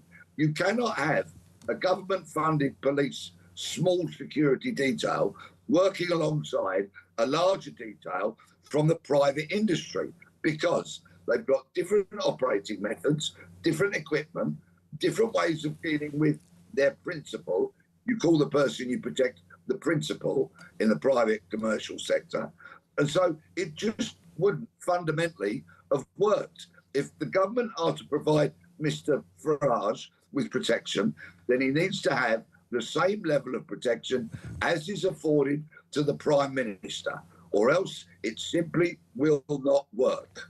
And I agree. And if the tragedy of Ann Widdecombe's murder doesn't bring this home to people, but you see, there is undoubtedly, Dan Hodges says it's been used by Reform. We'll interview him just after the 8 o'clock news. But how were they supposed to respond? I mean, I was talking about Farage laid flowers, right? He got criticised for it. This is a great text from Grant. These accusations of Reform using Ann's murder as a smokescreen. I lived near Birstall after Joe Cox was murdered. Every Labour face from the last 20 years was over there for a week laying flowers, and quite rightly too. I guess for Nigel Farage, you win some, you lose some, you can't always be. That's the way it goes. You can't do right for doing wrong.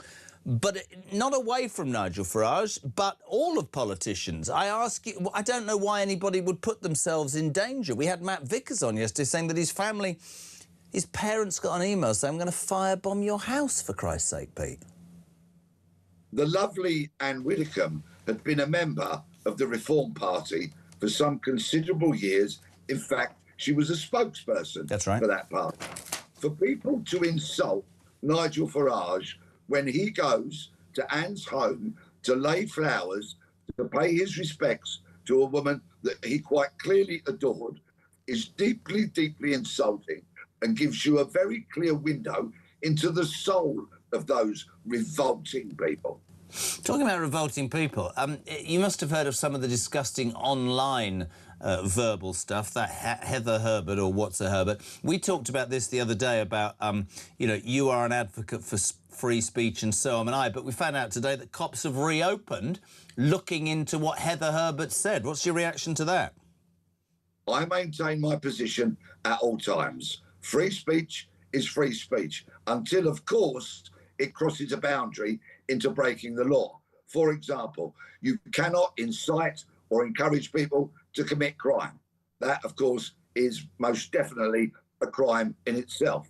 But saying revolting things, being provocative in terms of name calling or just writing adversely about someone, does not, in the normal scheme of things, fall into being a crime. If people want to write stuff that we don't agree with and that we might be offended by, that's absolutely fine. That is free speech. But I'll be interested to see what aspects of that person's life the police are looking into. Perhaps they're looking behind and beyond the vulgar stuff that it wrote on social media.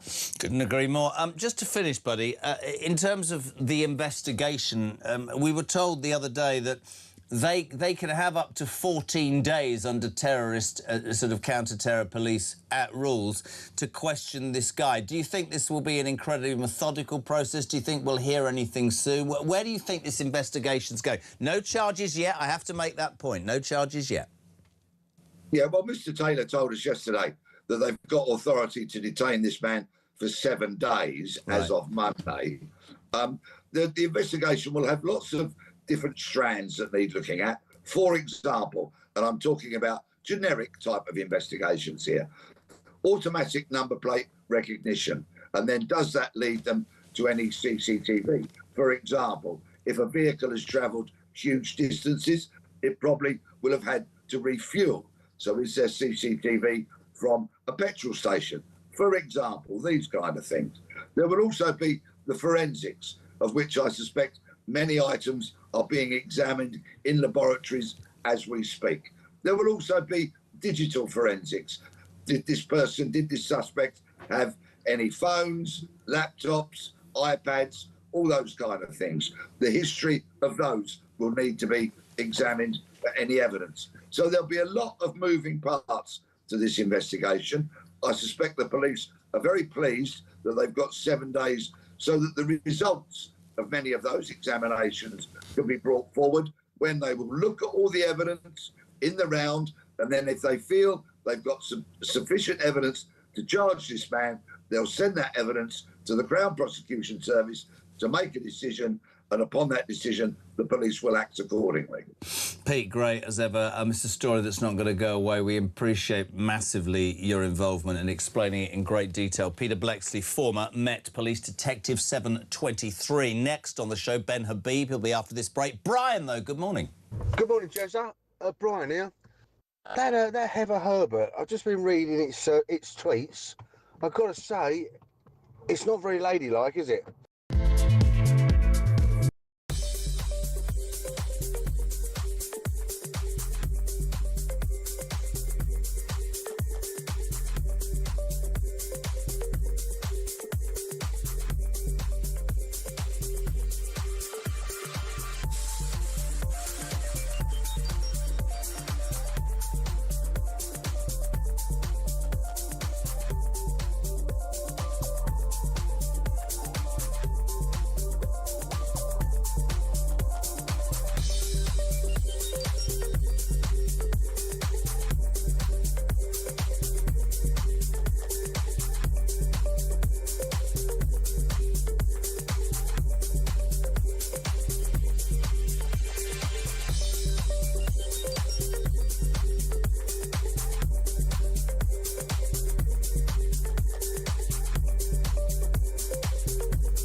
I've thought about it hard, and I've decided today I will resign as a Member of Parliament for Clacton-on-Sea, thereby forcing a by-election. Count Binface apparently is now 5-1.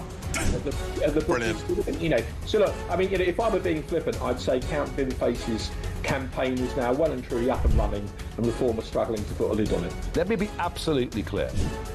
I have done nothing wrong. I have not broken the law.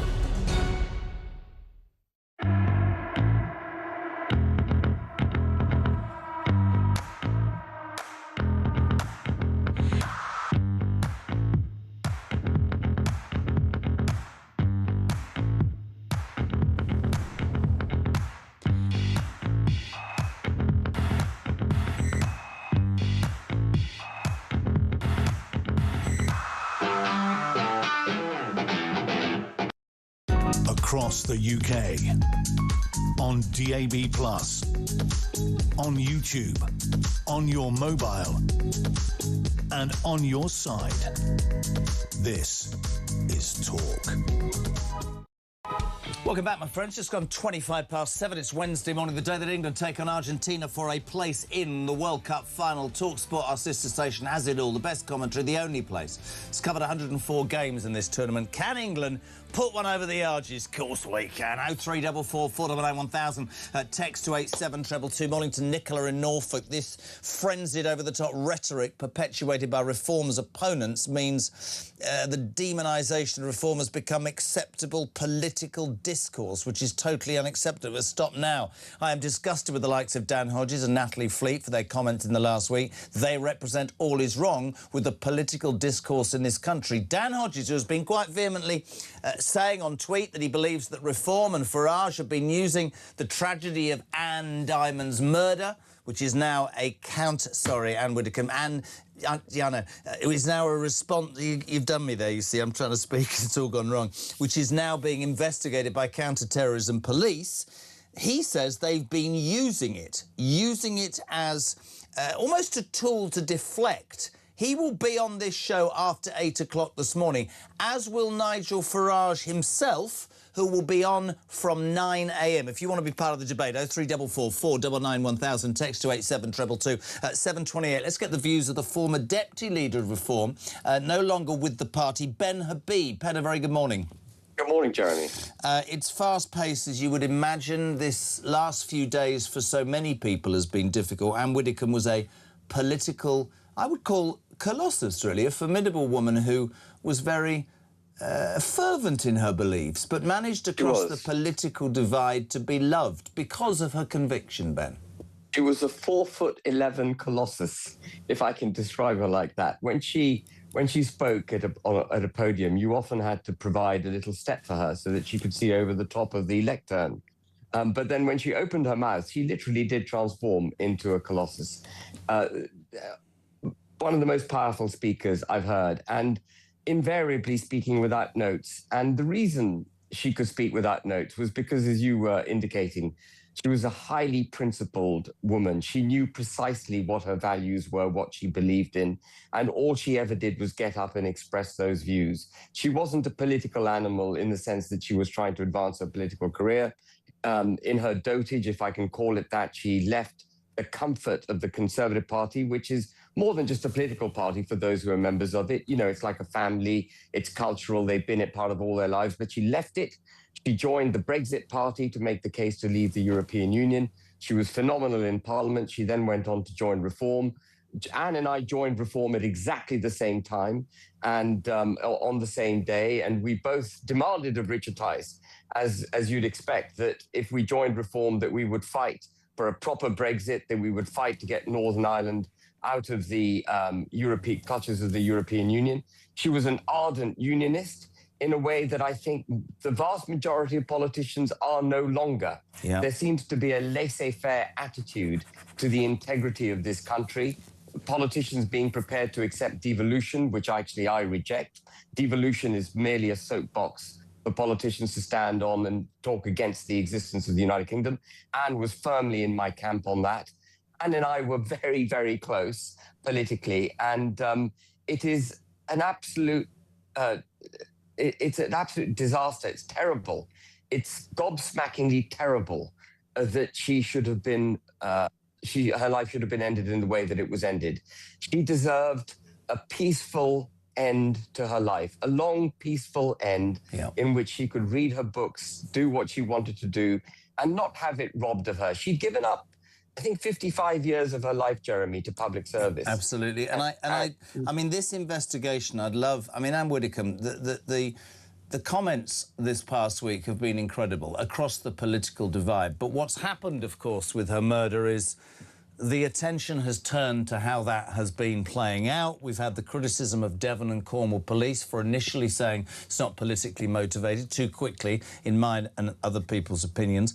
Yesterday afternoon, after we came off air, Ben, we discovered the counter-terror police are now investigating, and they came out and they said it was targeted, and they are now saying that they believe, or rather they are investigating whether other Reform UK politicians may have been targeted as well, which has sent an absolute tsunami through the political classes, because we are looking potentially, no charges have been made, so we don't know, but we're looking at a far more organised thing, and potentially people who have been elected by the British public, whether you agree with their policies or not, and we think Jo Cox, David Amis, who are literally in fear of their lives. This is fundamentally, it's so wrong, and it's almost... It is wrong. And when I look back at Jo Cox, I was on air when that happened to David Amis, I don't know whether it focused the mind. Everybody's mind is focused on how we move forward from this horror. Yeah, I mean, sadly, I suspect we won't be able to move forward to a period of time where politicians and other political commentators can express their views without fearing for their physical safety. I think that ship, if that ship was ever in harbour, you know, who knows, but it's certainly very much sailed now. And I've been to many conferences where I've been speaking either for Reform UK or the Brexit Party, and more recently for Advance, which is the political party I started, where I've been threatened on my way into speaking, where crowds have gathered and physically trying to intimidate me. And you never know whether that intimidation, you know, bubbles over into an actual physical attack. And it requires a kind of fortitude, I think, being on the political stage, which it shouldn't. We should all be comfortable. We shouldn't fear for our physical being when we are expressing our views. As Peter Bleksley said, no matter how repugnant your views are, as long as you're not inciting violence, you should be allowed to express them. Do you, just to ask your opinion on the furore about Nigel and Reform's other leading figures who laid flowers. They were accused by many journalists, including Dan Hodges of the Mail, of utilising this moment of horror to almost paper over the cracks and deflect, I think is what his tweet said, deflect from the furore over the donations and him resigning as an MP. How do you see that, Ben Habib? Ann Widdecombe had a violent, tragic end to her life. The people who laid wreaths, including Nigel Farage and his colleagues at her home or near her home, I don't know precisely where these wreaths were laid, I didn't lay one, were in memory of Ann Widdecombe, in respect of Ann Widdecombe. I think it is far beyond any individual's ability to reach down into the soul of those who laid a wreath and then to judge them based on what they find in their soul. I'm confident that if people made the trip down to lay a wreath, they did it because they were doing it in memory of Ann Widdecombe, because they were fond of Ann Widdecombe. They knew her, they loved her, they respected her. And I don't think this is a moment for scoring political points against your opponents on this issue. I mean, for goodness sake. I couldn't agree more. And as ever, you're such a balanced voice, my friend, and we do love you for coming on. I appreciate it's shorter today, but there's so much to cram in. But as ever, good to have you, and we thank you, Ben Habib, former Deputy Leader of Reform, Advance UK as well now, Brexit Party, his views on what's going on. So many people responding to left-wing rhetoric this morning. Sarah, hello. Morning, Jezza, great show. Dan Hodges, 8 o'clock. Not sure whether I'm going to watch or not, really. He's been given a lot of airtime on your show, and he has always spoken very negatively about reform, but more particularly Farage. And that kind of talk, whether you like it or not, spreads the hatred. It spreads it. Adds to the negativity massively. And I think that's what people like him want. I don't quite know what we're going to do. Might look for somewhere else to live. It's literally got to that stage. Anyway, great show. Thanks. Bye.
Across the UK, on DAB+, on YouTube, on your mobile, and on your side.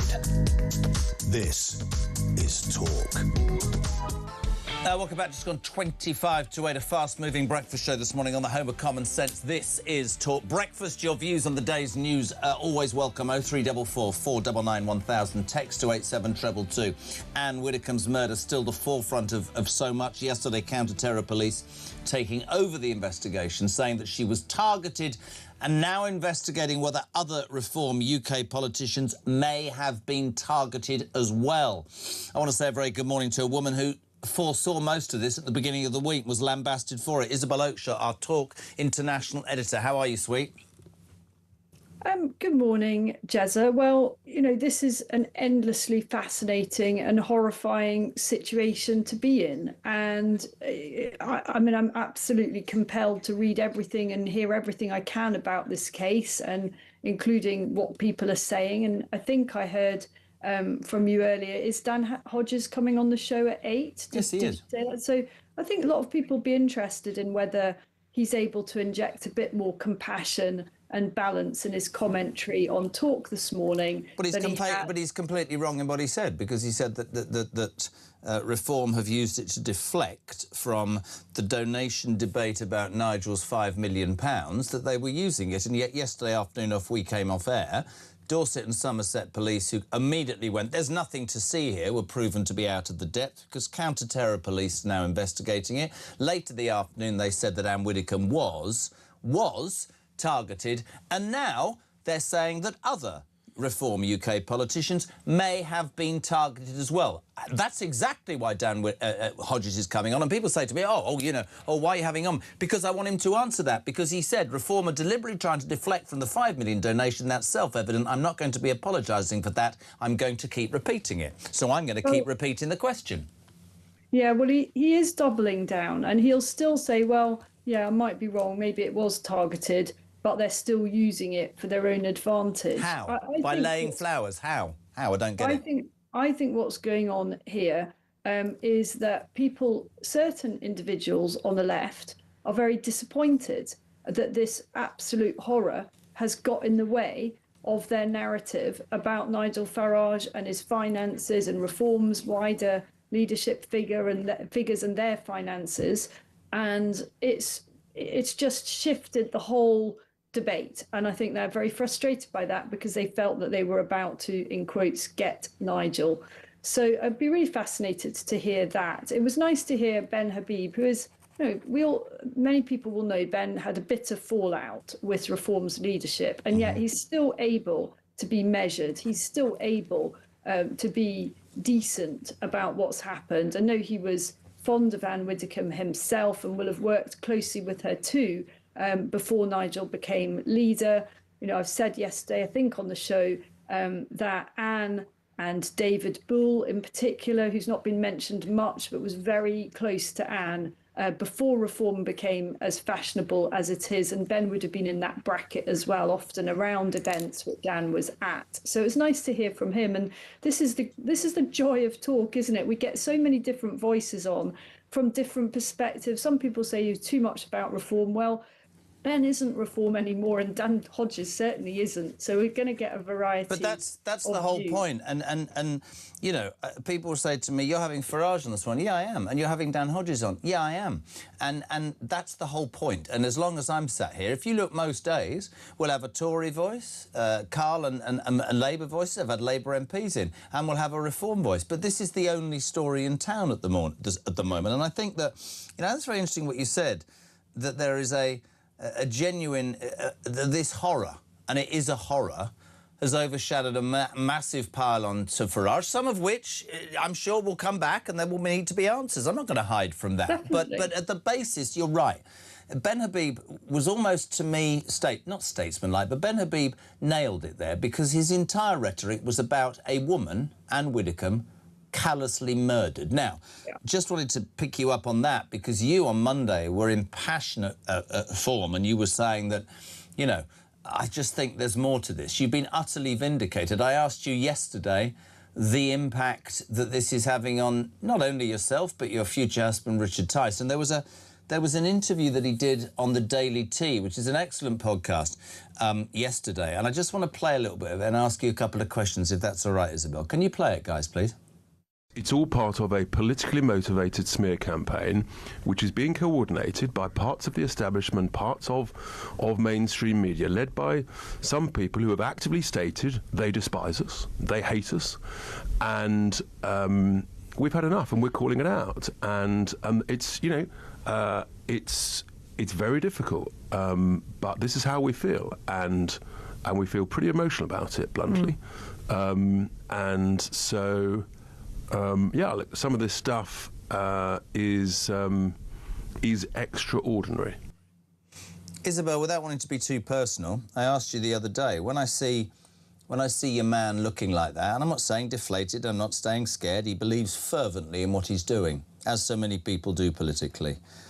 It comes to something, doesn't it, how do you feel about the fact that he may also have been targeted? The man you're going to marry. Let me tell you something this morning, Jeremy. I've had very little sleep because last night, once I heard that the police are actually saying this is could be part of a wider plot, I recalled that I had a very, very odd encounter with an individual outside my home in the Cotswolds last week. It was so odd that I got video footage of it. I've got video footage of the individual, and 2 people confronted the individual. So I've got a lot of evidence, as it were. And I actually thought the person was a reporter, but I wasn't convinced that they were a reporter. Their behavior was so strange. And last night, after hearing that there's a wider thing, I began looking back at that video evidence, and I noted that this individual was outside my home taking photographs precisely at the time that Ann Widdecombe was about to be murdered. It was last Wednesday morning. And coincidence? Well, very likely it was a coincidence. But at this point, I don't think that has to be ruled out. Have you spoken to the police about it? So I will be. I've discussed it with Richard. He thinks that we do need to share that information with the inquiry just to rule it out. People do strange things. I do live in a part of the Cotswolds where there are lots of tourists. They do come and they take photos, but it's not one of the big tourist routes, as it were. People come on at the weekend to go to the pubs, and then they walk up and down the street. And our house has got this beautiful, I won't go to details, but anyway, people take photos of the house. So that's not unusual. But this person stood out, and this was a Wednesday morning, and they had clearly come off the train, walked up the hill into the village, and I happened to be just coming back from a run, and I immediately thought, this person doesn't look right. They don't look like they fit into any of the categories of people that are around it's actually a small town. And so I had eyes on him, and he noticed that I'd noticed him, and in my view, he hid. And then because I'm a reporter and I've got radar for this stuff, I thought, this person is being really weird, and I'm going to carry on. I'm going to just make it difficult for him. And then when he emerged, he did exactly what I expected him to do, which was to walk up the street, stopped opposite our house, and took photos. And I did confront him, and he had a little story as to who he was. It was a bit odd. And straight away afterwards, guess what he did? He walked back down to the train station. Well, it's a bit, who does that? That is really, really weird. We're a long way from London. Yep. Do you just come in and do that and go again? So, I think we're friends, really good friends, and I really appreciate you being on here. But I have to ask you a question. Watching Richard on the Daily Tea and hearing that story, have you had conversations, and tell me to get lost, have you had conversations about, we don't need this, I'm jacking it in, I'm concerned about my kids, I'm concerned about my safety? I mean, because, no, listen, you're in for the fight, I get that, but I'd understand if you'd had those conversations. So that's not who we are, and we're not going to let anybody win or triumph, and anyone who behaves in these appalling manners, and I include, I'm not just talking about the very extreme end of this. There are fortunately mercifully few crazy murderers out there, but I think that the attitude of some on the left to what's happened is quite galvanizing, actually. We are fighting for the soul of our country, and you read out a voice note, or actually you played a voice note just before I came on, of a lady who was just despairing. She said, this has got to the point, maybe I need to look for somewhere else to live. Well, my view, Richard's view, is that we've got a final chance to turn our country around, and we're right on the edge of it being too late, and we're going to give it our very best shot, and we're just going to be smart and sensible and measured about it. I'm not making, in any shape or form, making any of this about me or Richard. It isn't about me or Richard. I mentioned that anecdote because it's true. You asked me. I haven't had much sleep because I'm a journalist, and I spent about 2 hours researching who this guy might have been. And so, yes, it's very peripherally about us because he is a prominent Reform MP, and we are a bit concerned. It is. I said the other day, you've just said you don't want to make it about you. I don't want to make it about me. But I went through 3 months of looking over my shoulder, wondering which of my friends are going to be offered how much money to tell stories that were absolutely untrue. My kids were doorstepped at schools. My ex-wife was doorstepped. My parents were visited. Hospitals. I went to a hospital appointment and within a cancer appointment actually, and within 15 minutes it was in a newspaper because the security guard at 10 o'clock at night had sold the story. And you do become, it is true, you do become hunted and you do look over your shoulder, and absolutely nobody, not through this glass, no disrespect, not out there, has any idea how being hunted feels. And if you are being hunted in this country for your political views, then I think that says an awful lot about where we're at. And Matt in Grimsby, actually, Isabel, summed it up for me. He said, Jez, the left seem to think there is only right-wing extremism, but let's be very clear, the left are very dangerous. I don't think we hear enough about the far-left extremism. Can you imagine how the far-left are going to react when Reform take power? There is going to be mayhem, but there needs to be, because this country is at a crossroads. And, you know, whether Reform win the next election or not, whether the Liberal Democrats win the next election or Dave Polanski wins the next election, if we've got to a point in this country where people have different views and are supported in those views by millions of people, and they're targeted physically, mentally, in whichever way, I don't know how you stop it, but it's got to stop, because it is utterly soul-destroying. And I was very lucky. I had some really good friends, as I know you and Richard do. But if you were on your own facing this crap, let me tell you, hard to get out of. Fact. Absolutely. And actually, just look at the sheer volume of the death threats to Nigel. I mean, I was stunned by this headline in the Mail this morning, that he's receiving 30 a week. 597 death threats in the last 12 months, Nigel. I mean, that is just unbelievable. And can you imagine, of all of those, you know, 29 are just, you know, probably nothing burgers. But you don't know out of those 570 how many are genuine, and that's the fear, that's the worry, it's very real. I bet that is a multiple of what comes Keir Starmer's way. Yeah. I don't want Keir Starmer to have that. I don't want anyone to have that. But I reckon Nigel is the #1 target in the UK.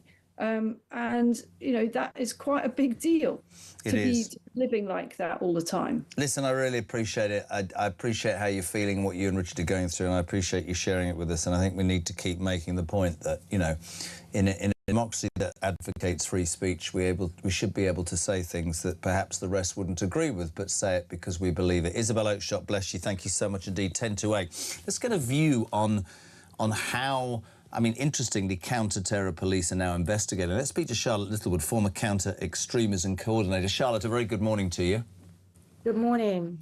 Explain to me how we go from Devon and Cornwall police saying there's nothing to see here to the very impressive Lawrence Taylor standing and saying, yeah, I'm counter-terror police. This was a targeted attack and, I quote, we will investigate now whether other Reform UK members, politicians, may have also been targeted. Well, it's very hard to pinpoint exactly what's happened within the police themselves to make that change. But the only logical explanation would be that they have come across evidence that moves it from a potential murder charge to a terrorism investigation. And the logical explanation would be that they have found a political, obviously it could be religious, but likely political motive for the murder itself. We don't know that. We don't know what has triggered the change, but they went from a murder investigation, which is killing without political or religious motive, to a terrorism investigation. So they must have found evidence of religious or political motivation. Just as a counter-extremism coordinator, to us, to the general public, Lawrence Taylor was head and shoulders above the debacle of Devon and Cornwall police. Devon and Cornwall police came straight out and said there's nothing political here, there's nothing to see, and it's a white man, British. I listen, maybe the journalist in me, I sniffed a problem there straight away. Yeah, I think that we, again, shouldn't speculate. They may well have not had any evidence until they did, and then the situation changed. But of course, that does send alarm bells. The sense that an attack by a white man is not going to be treated as evidentially terrorism, whereas if it was someone from a minority background, there would have been more of an assumption there. Of course, it's hard not to feel that way, but we don't have those facts yet to back that up. And what you're so right about is because counter-terror police are now involved, they have 14 days, I think 7 days, and then another 7 days. No charges have been made, and we must allow them to get on. And I thought Lawrence Taylor was perfect in that he said. But it is, as an overview, a 78-year-old lady, a formidable lady who had her opinions, literally callously murdered in her own home. And just to hear the tributes to Ann Widdecombe this week has been terribly fulfilling. But then you hear this story evolving, and it has absolutely shocked, quite rightly, the political classes and I think almost everybody across the country, save those horrible people who wrote terrible things online.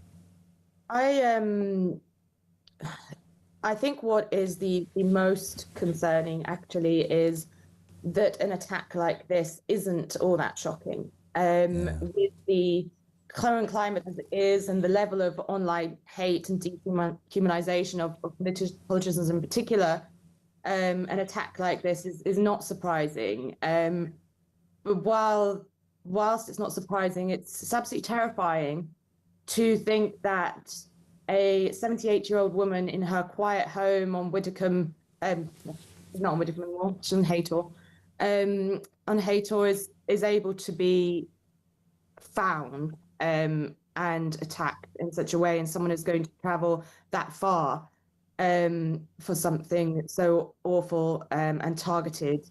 That makes, I think, us all quite worried. You know, I feel more worried even in my work today after this. So I think that's what perhaps is the most worrying of all, is the targeted nature and the travel, and somewhere in quiet Devon where someone should feel safe. What will be, just to sum up, Charlotte, former counter-extremism coordinator, what will those counter-terror police be doing in the next hours and days? Investigating the political motivation, investigating, I expect, the extent by which this person acted alone, or it was part of any kind of identifiable group or organisation, or maybe working with others.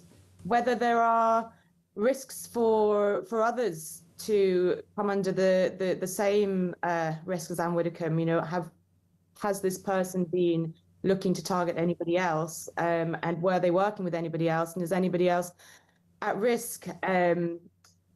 It's really, really worrying. It's not shocking, and I think there just should be a lot more done to protect our politicians and the political class, and to allow our democracy to work. Because if politicians are at fear from what they maybe be able to say, and whether they're going to come under targeting like this, it's going to restrict our ability to debate. I completely agree with you. I don't think it matters what your political persuasion. If you're too fearful to say it for fear of an attack on you or your family, then where are we as a democracy? Charlotte, I love having you on this show. Thank you so much. Appreciate your responses. Charlotte Littlewood, former counter-extremism coordinator, actually, responding to the news that overnight the Ann Widdecombe murder investigation had been taken over by counter-terror police. They're investigating whether other Reform UK politicians may have been targeted in the next hour. Dan Hodges, who's been super critical of Reform, will have his chance to say his piece, and I'll question him. And after 9, Nigel Farage on the Jeremy Kyle Breakfast Show. Back in 3.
The number of young people claiming health benefits has doubled in the last 5 years. We have a real crisis here. I think much of it you can trace back to COVID and the whole furlough scheme. People got used to being at home. They don't understand what it's like to have a work ethic any longer. We really need to deal with the ticking time bomb of our youth, because within 10, 20 years, they're going to become the majority of our workforce. And if they're all skiving off like this, we're going to be an even bigger problem than we have now. Yeah.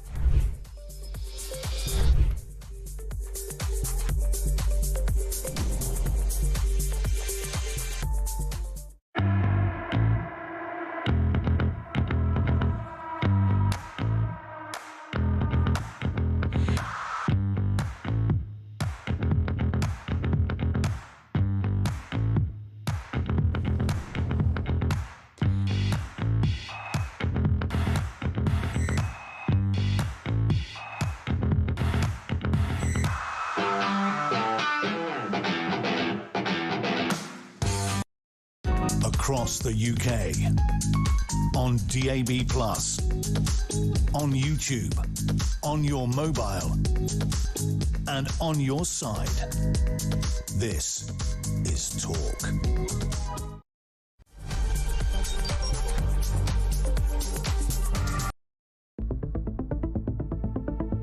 The question my party is asking now is whether I am best placed to lead us into the next general election.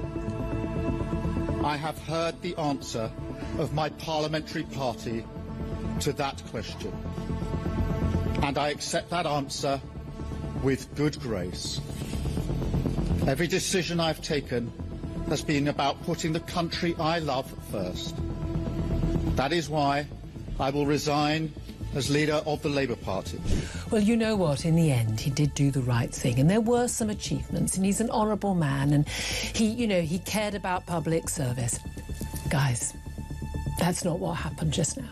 In the last half an hour, Keir Starmer resigned, and he resigned because he was pushed. Most of his issues, most of the things which have damned him from, let's face it, within days, within weeks of him becoming Prime Minister back in July 2024, or of his own making. They were things he chose to do, cutting the winter fuel allowance, damning everybody who wanted to have a public inquiry on the grooming gangs as jumping onto the far-right bandwagon, the two-tier policing after the Southport riots. This man brought it on himself. He was not a good Prime Minister. There was two things on that manifesto. One was a picture of Keir Starmer and the word change. Well, promise made and promise delivered in that sense. Let's be honest.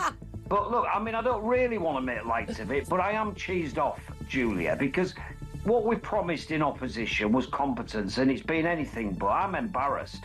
I'm really, truly, honestly, I am embarrassed, because I did think we would be competent. We've not been. I've no idea whether there'll be a contest or a coronation. But what I do know is the British public have simply had enough of political parties chopping and changing their leaders at will. We vote for somebody in a general election to be our Prime Minister. We expect them to serve their term. And barring ill health or exceptional circumstances, what is going on here, frankly, is reminiscent of a banana republic that has totally devalued the very process of general elections and democracy. We at Reform demand a general election.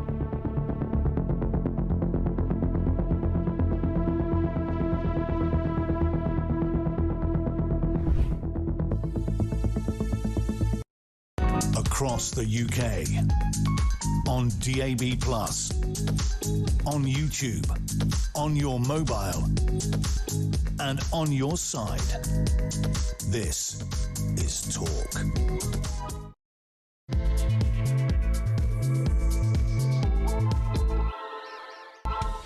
Welcome back, my friends. Just gone 8 o'clock. We're live across the UK. The Talk Breakfast Show is on, the home of common sense and wear alarm clock. Brits, like your good self, come and have your say on the news of the day. The news dominated, obviously, tonight, England-Argentina, World Cup semi-final. Our sister station, TalkSport's got it all. Listen, if you can't watch it on the telly, just tune into TalkSport. It's a fantastic day. We're all nervous. I just walked through the office, through TalkSport to go to the loo. They're all nervous. Everybody's got their England shirts on. It's coming home, though. I've got no doubt, I've got absolutely no doubt we will be in Sunday's final. They have said it. 3-1. The Argentinians have beaten them once, we'll beat them again. 0344 499 1000 on that. Of course, the other news, far more serious. Counter-terror police are now in charge of the investigation into Ann Widdecombe's tragic murder last Wednesday in the Devonshire village of Hayter. Ann Widdecombe, a formidable woman, taken at 78 years of age in the most horrifying circumstances. Devon and Cornwall police originally in charge of the investigation, saying nothing to see here. Now it seems that, well, we heard from Lawrence Taylor, Counter-Terror Police Commissioner, Assistant Commissioner, and he said that was targeted, and we are now investigating as to whether other Reform UK politicians may have also been targeted. This has opened up such a debate because, of course, a few weeks ago there was the furore over Nigel Farage's £5 million donation from the crypto billionaire Chris Harborne. He said, I'm using it for security. I was offered something that was inadequate by the government. Well, the government have now turned around and said to Farage, yeah, come and have a meeting. We'll update it. Today we find out Nigel Farage, 597 death threats in the last 12 months alone. Whoever you are and whatever your political stance, that is appalling. In the next 2 hours, though, both sides of the coin. Dan Hodges, renowned male journalist, has been vehement in his criticism and has said that, you know, I'll read it, Reform are deliberately trying to deflect from the £5 million donation. That's self-evident. I'm not going to be apologising for that. I'm going to keep repeating it. Isabel Oakeshott said, who was just on, you know, it's interesting. There are parts of us that feel that this horrendous tragedy for the media who do not like Reform has got in the way of this pile-on into Farage. So everybody's taking positions, but at the root cause of all of this, well, the root of all of this is public servants that we've elected are in fear of their lives, whatever their political persuasion, and that, surely, in 2026, is completely and utterly unacceptable. Cliff, good morning. Morning, Jeremy. My name's Cliff. I am a counter-terrorist advisor and I work in that professionalism. What Isabella's described to me sounds very much like what we would term hostile reconnaissance, and absolutely that should be reported up the chain now. And some of the stuff that is going on now, some of these incidents, some of these disgusting tropes that people are subjected to now because of what has happened, not only to Anne, but because of the wider decline of respect for any political preference, is really now on the brink of something else quite calamitous. And that is Cliff, an expert, responding to Isabel's story on the show half an hour ago, just in her Cotswold village, and there was a very strange-looking man the other day, and it is going to be reported to the police. And look, the fear is real. We saw Richard Tice on the Daily Tea. You can see it. You can see it in his face. I'm delighted to be joined now by Lord Warney, former government advisor on political violence, who today in the Daily Telegraph writes his belief is that security buffers should be created around MPs' constituency offices and surgeries to present them from attacks in the wake of, obviously, the killing of Ann Widdecombe. But think also, David Amess in Southend was just doing surgery, an amazing local MP stabbed to death. Think of Joe Cox, and I think Lord Warney is spot on. Lord Warney, a very good morning to you. How are you? Yeah, good morning, Jeremy. This is a deeply troubling time. It is, and unfortunately, it will be stoked, abused or whatever by certain people in political positions. But at the very root of this is the safety of people we elect. And I ask an even bigger question. Why the hell would anybody want to go into public life on the back of these horrors?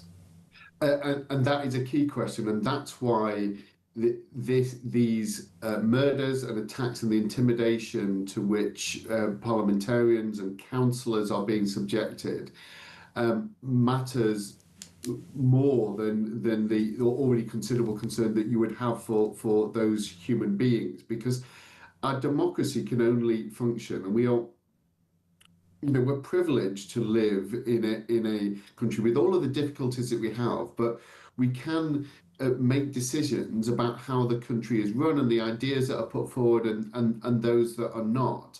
But that system can only function if people can put forward those ideas without being intimidated out of them by the threat of force, and that's effectively what many of the people who are targeting MPs in different ways. The lone attackers who may try to who have regardless of what. Whether or not, regardless of where the investigation into Ann Widdecombe ends up, we have had two of our colleagues murdered for political reasons. So those lone attackers, and then the aggressive activists who will surround the home or the office of a parliamentarian and have that implicit threat of menace, even if it doesn't spill over into actual violence. People are making their presence felt, and that is undermining the freedom to choose our own destiny that we have in this country. I don't want to make this political, but it has become political. You, as the former government advisor on political violence, as far back as 2024, said to the Home Secretary, you need to adopt measures that increase the physical security of MPs. Well, that was 2 years ago. Why has nothing happened? Some things have happened, and there certainly has been an increase in the level of protection that is offered to MPs. Now, there's a particular debate over whether Nigel Farage is and what he was offered what. It certainly on the degree of MPs. Of the protection which is offered was a very high package. He wanted more, but overall. But can I just ask you about that? Because I don't know about the packages. Yeah. But surely, if we take politics out of it, if you've been threatened 597 times and somebody gives you a package, this is me unpolitical, I'd look at it and I'd go, oh, brilliant. But if it was inadequate, I'd go, hold on a minute, mate, that's not enough. So I understand that as a judgment from Farage, absolutely.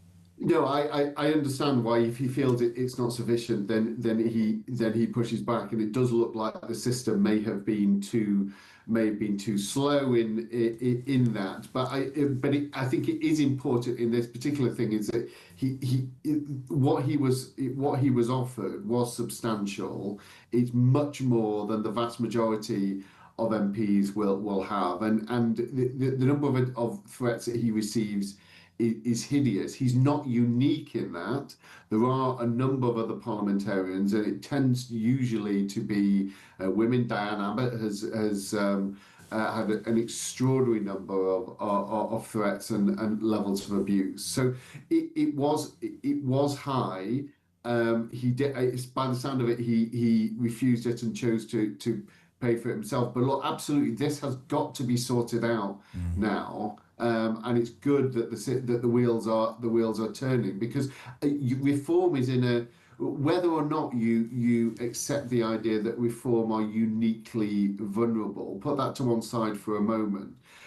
Reform are in a very unusual position in that they are very high profile as a party. They've been leading in the polls for a long time now, but they only have a small handful of MPs. You know, Ann Widdecombe was a justice spokeswoman for this party. She was not in Parliament. She didn't have that layer of protection that MPs get. So it's absolutely right that the ex-MPs, and I think that people who are associated with reform, who may well form the next government, are treated more proactively now. Do you think that, I mean, on the basis that counter-terror police today, or rather yesterday, said that Ann Widdecombe was definitely targeted, and they are now investigating whether other Reform UK politicians may have been targeted as well. Do you think there's an argument, Lord Walney, for government-backed security to be provided for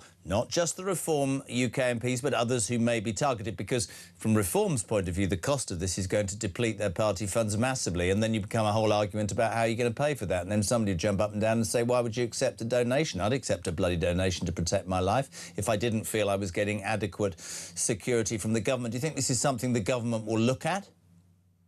Yeah, I think they should. I get the sense that they are. As I say, Reform is in a really unusual position in how high profile that they are without having the number of MPs to back it. This does, it doesn't answer the question of why donations were not declared, but that is a secondary issue for the moment. They have just lost someone who's deeply beloved. She was.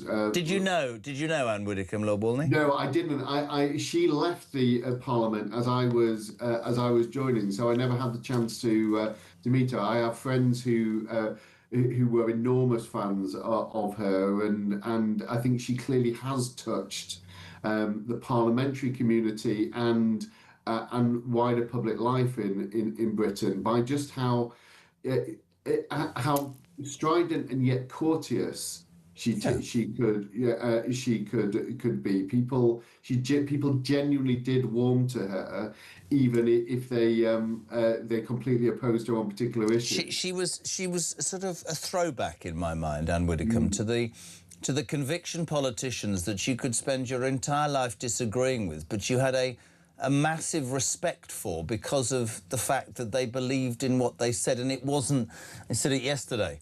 It wasn't based on a focus group or what they felt might get them some traction online. It was heartfelt, and even I repeated this earlier, and I repeat it again. She was famously against gay marriage, and yet two of the most amazing comments after her tragic death came from Andrew Pearce from the Mail and GB News, and from Ian Dale on LBC the other day, both in civil partnerships, and both who said through tears. She completely refused to come to our ceremonies, but loved our partners and sent Christmas cards, and we loved her, but she was very fervent, and we were fine with that. And for all the haters and all the people who have made this, left and right, this was a 78-year-old woman, bludgeoned to death in her own kitchen. I think it's... I hope it's a seminal moment, but I fear very much that this country is at a crossroads. I look at people, it's not an analogy with Trump, but I look at America. Whether you agree with Donald Trump or you don't, 72 million Americans voted for him. And whether people on the left like reform, restore, whatever it is, or don't, they're here to stay. And those opinions are as valid as other opinions. And I think we as a society need to get to a point where we accept that without violence being involved. Yeah, look, that is key. And we have got to be, I think, much firmer in what the boundary is between vehement disagreement and physical intimidation and threat that can clearly trip into violence. And I don't think in all of the debate that we've had about where the right to protest ends and illegitimate criminal behaviour starts, we haven't drawn that line clear enough, and that's one of the things which is guiding my recommendation that's been picked up in the Telegraph today from my report. And I'm not suggesting that there should be a complete exclusion zone around parliamentary offices or council chambers, but I think we do need to have a more active approach to where there are these aggressive demonstrations that can completely surround buildings and are designed to intimidate people and give a sense of threat. And that really can push people into fear or into changing their views or dampening down and silencing themselves. And that is that damages democracy. And it's actually the opposite of what Anne, with all her strident views, was about, because she wanted debate and she wanted things to be out there, but she wanted it to be there in a civil and ultimately courteous context, and not trip into the kind of violence and intimidation that we see too often at the moment. Lord Warney, great to have you on, my friend. Always an absolute pleasure. Former government advisor on political violence, writing today. Well, the Telegraph picked up his story. He believes that security buffers should be created around MPs' constituency offices and surgeries to protect them from attacks in the wake of the horrific murder of Ann Widdecombe. Let's cross to Victoria Gardens in Westminster to get a response from the chairman of the Conservative Party, Kevin Holinrake. Good morning, sir. Good morning, Jeremy. If we can, for once, put politics or political difference aside, this lady murdered in her own kitchen, a formidable politician with conviction. Sometimes people would agree and sometimes not. You're an MP, my friend. You're stood outside right now in Westminster. You got elected by the people in your constituency to represent. When you separate Nigel Farage's debates and the Dan Hodges' criticisms, have you in the last 3 days looked in the mirror and thought, geez, I'm doing a job that I believe in with people that wanted me to represent them. I'm going to start looking over my shoulder. Does that not terrify you? Does it knock you off track?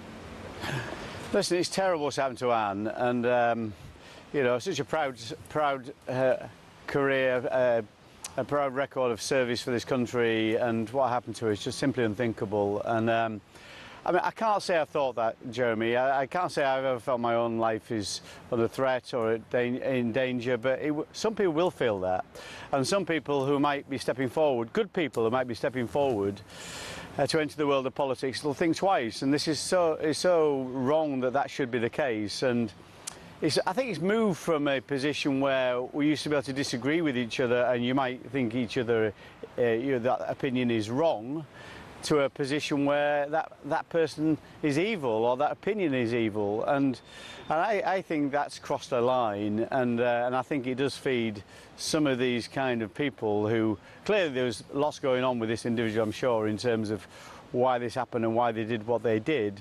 But nevertheless, you know, there are some people will completely misconstrue what should be healthy debate, different opinions between different parliamentarians who are elected because of their views, and they've got a right to their views, even though they may be unpopular or maybe vehemently disagreed with. But I think that kind of debate should happen without people in any way, shape or form feeling that they're under any kind of physical threat. Overnight, and you know, we have to be very careful to speculate. The man is still in custody. The counter-terrorism police have taken over from Devon and Cornwall.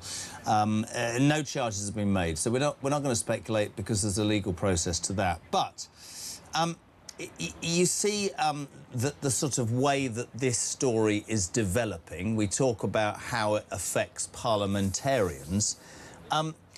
There's been quite a lot of back and forth recently about Nigel Farage and the £5 million donation. You've been on this show talking about that.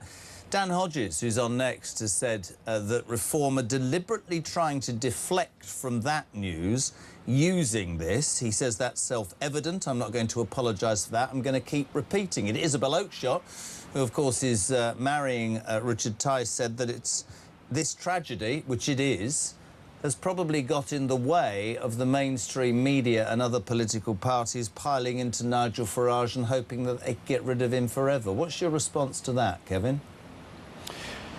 You know, I think we've got to be very careful when any of us judge somebody else's motivations without having evidence that's the case. I mean, of course, we think anybody should follow the rules that Parliament sets out, and nobody's above those rules, and everybody should be judged according to whatever rules and standards are in place. And that's what we've said about Nigel Farage, and I can't talk too much about the £5 million because I'm the complainant to the Parliamentary Standards Commissioner, but we've got to subject ourselves to those rules. In terms of what happens around those things, what might motivate anybody for acting like they do, I think that's impossible to judge, and I don't think we should go there, and I think that's part of the problem. So, what should definitely happen in terms of the process around that gift, that donation, whatever it was, is there is a process. Having a by-election instead of following that process is wrong.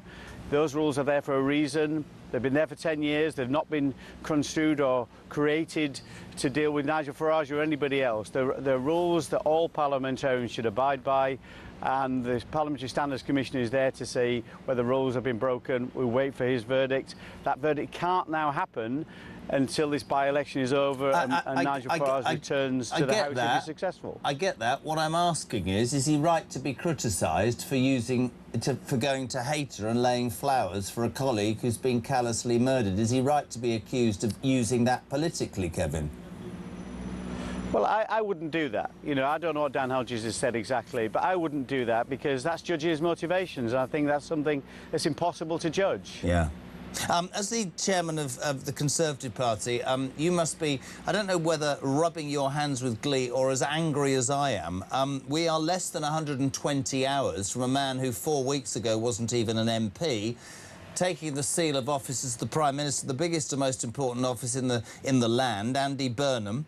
And listen, we've talked incessantly, you and I, about the coup and really how it's worked. But here's what I find appalling. Yesterday, your party had asked for, in basic layman's terms, to the following. Parliament goes into recess for summer on Thursday. Kemi in your party said, hold on a second, this guy's going to be Prime Minister on Monday, accepting the seals of office.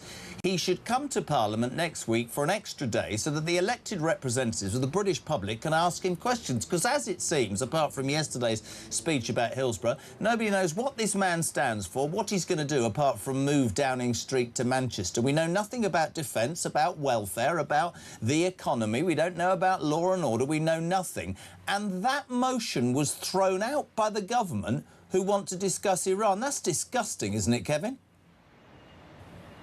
I think it is. This is the least scrutinised new Prime Minister, must be of all time, and all we wanted to do is one more day so the newly installed Prime Minister could come to the House, make a statement on what his agenda was, because we don't know that yet, as you said, and be able to ask him questions on that agenda. That's all we wanted, one more day of public and parliamentary scrutiny, and he's avoided that, like he's avoided questions all the way through.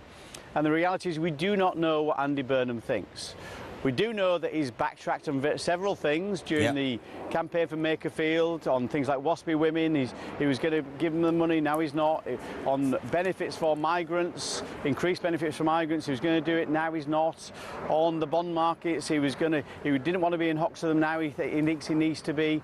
So he has U-turned on several things, and there's some really urgent measures we need to take right now. We need to be able to cut welfare so we can properly fund defence and cut taxes to get the economy growing again and create jobs. We're willing to work with Andy Burnham to do that.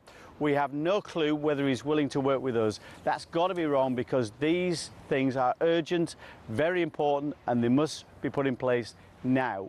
Kevin, we really appreciate your time. As ever, the Tories always put somebody up, and we appreciate your involvement in the show. Kevin Hollinrate, Conservative Chairman. 8:25. I've said before and I'll say it again, this show is about both sides of the same coin. If there are four sides of a coin, whatever it is. In the last few days, Dan Hodges is on this show quite a lot, has been very vocal about his criticism, and I repeat his tweet, Reformer deliberately trying to deflect from the $5 million donation. That's self-evident. I'm not going to be apologising for that. I'm going to keep repeating it. He's talking about how they've handled or represented themselves in the wake of Ann Widdecombe's horrific murder. He is on this show after this break, fingers crossed, and after 9 o'clock to answer that, Nigel Farage himself will be on the Jeremy Kyle Breakfast Show. Good morning, Adam. Hi, Jez, Adam from Bournemouth. Well, this mark goes against Burnham. Doesn't want to stand up and tell us what he wants to do or what direction he wants to go in. So for me, it's a mark against him straight away. But let me just be clear on this, Jezza. You can mark this voicemail. Come Christmas time, he's going to be so unpopular, because one thing I know for sure, he's not going to be a man that's going to want to be disliked by the public. Believe you me, he isn't, and he's going to be hated just like Starmer. That is 100% sure. Anyway, mate, great show. Keep up the great fight. Here at Talk, we're giving you the chance to win a massive £26,000. The question is, what would you do with all that money? I don't know. We've got a wedding. I would buy a camper van. Probably just like clothes, yeah. Go on a big holiday. Immigrate. So if you fancy getting your hands on £26,000 tax-free, here's all the details you need to enter. For your chance to win, visit talk.tv/win or text TALK to 83338 by 6 p.m. on the 20th of July 2026. Texts cost £2.50 plus your standard network rate. Or send your name and number by post to Comp 1, PO Box 3190, Colchester CO2 8GP, to arrive by midnight on the 23rd of July 2026. 18 plus, UK residents only. So for your chance to win, text TALK to 83338 now. This is a network promotion, full T's and C's at talk.tv/win.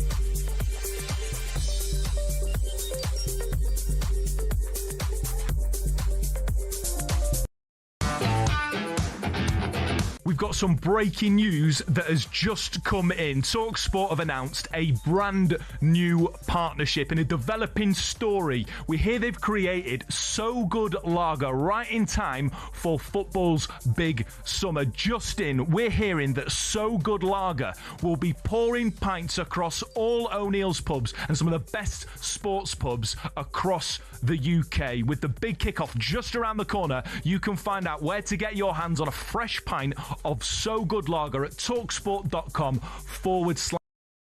Across the UK, on DAB+, on YouTube, on your mobile, and on your side.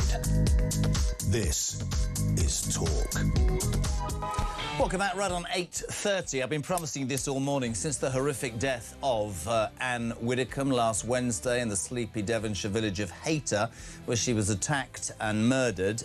So much has been written and so much has been said. We've talked about Devon and Cornwall police saying there's nothing to see here, but now, yesterday, chillingly, the counter-terror police are now investigating. They say she was targeted. They've also said that they're looking into whether other Reform UK politicians may also have been targeted as part of a left-wing plot. We have to be careful. A 28-year-old man from Rotherham, I think you lot would know this by now, arrested on suspicion of murder and terrorist offences, is still in police custody. No charges as yet, of course, in terms of terrorism. They get longer to investigate what's going on. Politically, this has set off a tsunami of comment. There were pictures of Nigel Farage laying some flowers, followed a few hours later by other people for Reform. Many people in Reform shocked to the core and worried for their own safety. Other people saying, no, this is being used by Reform. One of them is my next guest. Listen, he's had some kickback from the people who listen and watch this show, but as long as I'm sat here doing this, we will do all sides. Dan Hodges, good morning. Good morning to you. And I mean what I say. You know what I believe in. I believe in all sides of the same argument. I believe that one of the things that this highlights, by the way, is that we've got to a point in society where we can't have a debate where two sides disagree without it becoming violent or too personal or whatever. And I think that is fundamentally wrong. I just want to read a few things to you. I know that you have been very vocal. You say that Reform are deliberately trying to deflect from the £5 million donation that Nigel Farage received from Mr Harborne in Thailand. That is self-evident, you wrote. I'm not going to be apologising for that. I'm going to keep repeating it. Zia Youssef, the Home Secretary, the Home Office spokesman for Reform, responded, all the journalists and MPs who attacked Nigel for accepting a gift to fund his own security should hang their heads in shame. Are you saying, Dan, genuinely, that you believe that laying flowers at an area where a colleague has been murdered, when you consider that in the week after Joe Cox was callously murdered, every single Labour member of Parliament and big name from the last 20 years went and visited that spot? Are you saying Farage used that for his own ends? No, I'm not, and I've never said that. I mean, I obviously we'll come on to the broader issue, but I mean, it's very interesting. I'm glad you picked that up.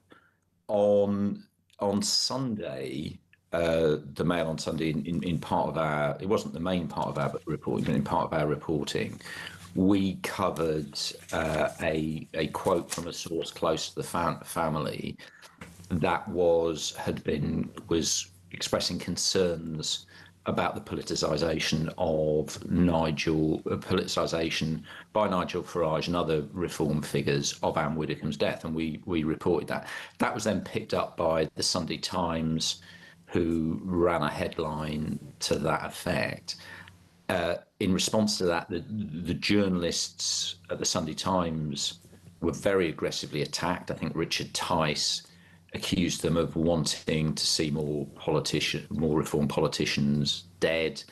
Obviously, I reported the article and retweeted the article.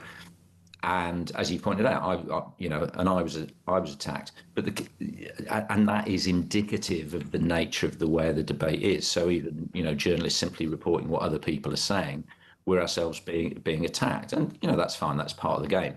But no, I don't agree personally with the criticism of Nigel Farage laying flowers. As people have pointed out, I think if he didn't respond in that way, then he would be criticised for in some way being callous. So that's not a criticism I've got of him in relation to that. So what do you mean But when it you is say quite Reform are clear. deliberately trying to deflect from the 5 million donation? What has he done? This is what I want, because I think it's important that you get your side over.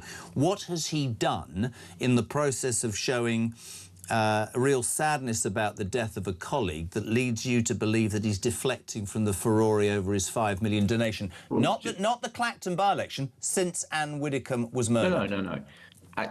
As I said, it's not just specifically Nigel Farage. Nigel Farage is obviously leader of Reform and is obviously overall responsibility for Reform's overall political response. But I think it was, what was it? I think it was 2 days ago. I didn't see the whole of it, but I saw part of your interview with Isabel yesterday, in which you rightly raised, I think it was 2 days ago, I said, look, now it's become clear that this was a targeted attack. I would expect that in the coming 24, 48 hours, we will see members of Reform trying to use this to deflect from the issue of the Nigel Farage donation. I mean, you've just given the quote, and I think it was yesterday evening. Zia Youssef literally said that journalists and MPs who, in his words, have been attacking Nigel Farage for accepting gifts in relation to his security should hang their heads in shame. But isn't that's that what right? the man said. I as I said, I predicted that would be the response. But is it? This is the point that I'm trying to make with you. Listen, I'm on the fence deliberately here. This is what I don't understand. I am not in any way, and I want to make this point now. To me, they're two very separate things, and I'll give you an example that might work for you or it might not. I completely agree that there are questions to be answered about that donation. I completely understand the people that will say, was Clacton called to deflect or end that? I get that, and Nigel Farage has to say that. But I'm talking about since Ann Widdecombe was murdered. I've told you about the flowers. You said Reform are deliberately trying to deflect from the 5 million donation. They didn't ask for this horror or this tragedy to happen, OK? That has happened. Everybody's talking about that. It's asked big questions about security. You could argue that when RAVIC, that organisation within government that decide on the security of politicians, finally the Home Secretary 2 days ago said to Nigel Farage, come and have a meeting, and then it came out that he'd been offered, I think, before Dan some things and did some security and didn't think it was adequate enough. You could say that what this tragedy has done is actually focus the Home Secretary and the government's ideology into the fact that not just him, 597 death threats we talked about this morning, that's reported in every newspaper, but other politicians, you think Joe Cox, you think David Amos, we damn well need to do something. I don't disagree with the fact that Nigel Farage has questions to answer about the 5 million, but he didn't cause this, he didn't ask for this, and there are many people. I'll give you a quote this morning, right? The other side of the coin, I love having you on. Somebody said this morning that actually this tragedy has upset journalists like Dan Hodges and the mainstream media because it's absolutely shifted the rhetoric away from their pile-on into Nigel Farage, and they'll be kicking themselves with anger. Well, I'm just going to repeat literally what I just said a few moments ago. You opened this conversation by reading out a quote from Zia Youssef. Now, this was from Zia Youssef. Yeah. Zia Youssef literally said, and this was directly in the context of Ann Widdecombe's killing, he said that journalists should hang their heads in shame for what was his words? Who attacked Nigel for accepting a gift? Gifts. Now, as you know, that's not what's been taking place. There was an interesting moment in your conversation with Isabel Oakeshott yesterday, in which Isabel Oakeshott obviously attacked me. I've actually got the clip. Shall I play it to you, actually? Because I think this will give context. Sure, Good man. All right, this was Isabel talking about Dan Hodges yesterday. I stopped short of naming Dan yesterday because he's a journalist and I don't like arguing with other journalists, and he's also a contributor to Talk. But I think that Dan has been largely responsible for whipping this up over the weekend, whipping up verbal attacks on Reform MPs and how they responded to the death of a colleague. He's sought to put that in the worst possible light. And that is exactly why we are where we are. You know, when Reform colleagues can't say anything about what's happened because they're going to be accused of politicising it or trying to use it as some kind of excuse. That is precisely the behaviour I'm talking about that poisons everything and makes it so hard being in public life. That impugning of motives, that putting the worst possible complexion on the responses and contributions of our politicians is really, really unhealthy. And I'm pretty annoyed, actually, that Dan, who is very respected and has a lot of influence, is using his energy in this matter. Dan? Yeah, I mean, I'll come on to that in a second, but there's another bit that you didn't show there where Isabel initially said nobody in Reform is using this to try and deflect from the 5 million. And then literally moments later said that actually Ann Widdecombe's death and the issues surrounding Ann Widdecombe's death actually reinforced Nigel Farage's argument in relation to the 5 million. So she literally did what she was saying that she wasn't doing. But you actually touched on, and I'm glad you showed that clip, because it does touch on a broader issue. You know, I was concerned 2 days ago, and I said it, that Reform politicians would use Ann Widdecombe's death to try and shut down criticism of Nigel Farage and the 5 million donation. And as I say, we can see them doing that on an hourly basis now. But what Isabel did was really interesting, and it's actually going beyond that, which is, I think, is even more concerning, because she used that phrase there. You know, she blamed me for, you know, hyping everything up, but she used the very specific phrase, which she said that traducing the motives of politicians, and those of us that traduce the motives of politicians, are in some way feeding into this environment where appalling attacks like the attack on Ann Widdecombe can occur. Now, I come on this programme every week. I'm a great admirer of yours, great admirer of your colleagues. Every day, you and me and your colleagues appear on this. I appear on this programme. You broadcast, and we traduce the motives of politicians. We accuse politicians rightly of being liars, of being hypocrites, of being cheats, of attempting to pull the wool over the eyes of the public. It's not, in my view, you know, that we don't just sort of like enjoy doing this. I think you and I would recognise that it's very, very important we do this. It's very, very important that we are able to criticise in incredibly robust ways politicians of all parties. And as you know, although I'm currently being criticised for, you know, as it were, picking on Nigel Farage and Reform, I've had exactly the same arguments when I've been critical of Keir Starmer, massively, absolutely, give you that. Angela Rayner, Boris Johnson. And also, interestingly, especially, I mean, I remember in relation, I remember coming on, it was your predecessor's programme, and we were having a debate about Keir Starmer and the issue of Jimmy Savile. And the legitimate questions there were about the role that Keir Starmer had in the failed prosecution of Jimmy Savile. And we talked about that, and I said he'd got very serious questions to answer.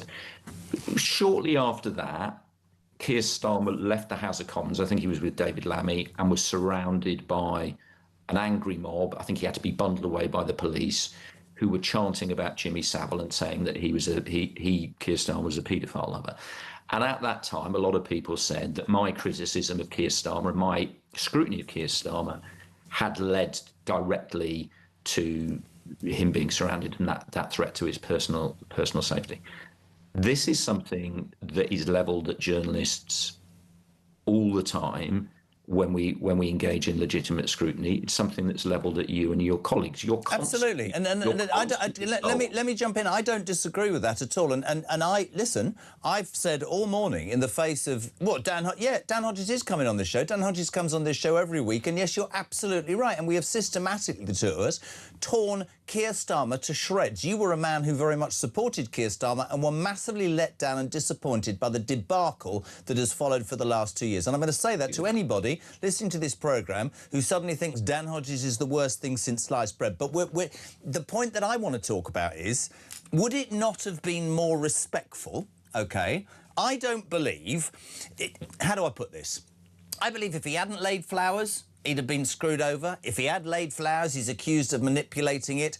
I want to pause. I absolutely understand that Nigel Farage has questions to answer about that donation. I made my points very vocal to you. I think the makeup of the committee is fundamentally wrong. There's no reform voice. I think the fact they were going to take a year. Nigel Farage made his decision about Clacton. I have my views on that. My view on this is I would have thought it would have been far more respectful, you, other journalists, to have gone, do you know what?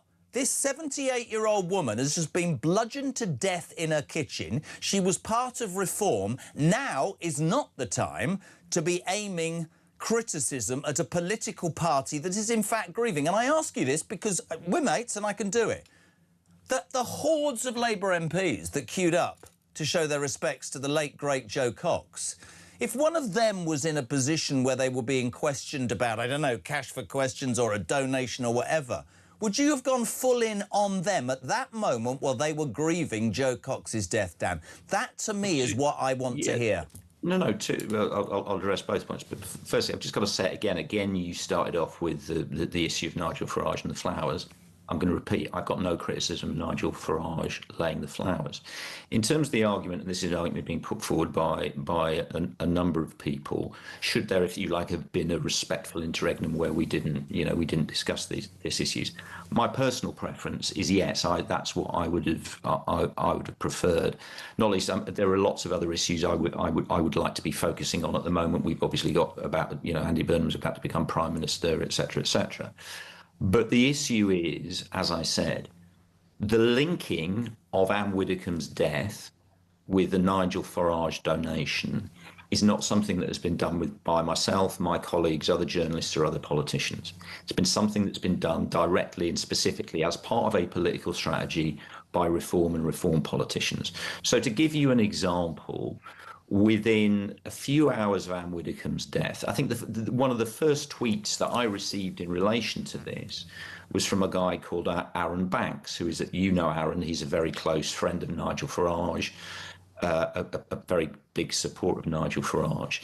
He immediately tweeted, this was, I think, even possibly before the first man had been arrested, tweeted me and accused me and said, in relation to Ann Widdecombe's death, this was an example of how I was completely wrong to have wanted Nigel Farage to be left without any security.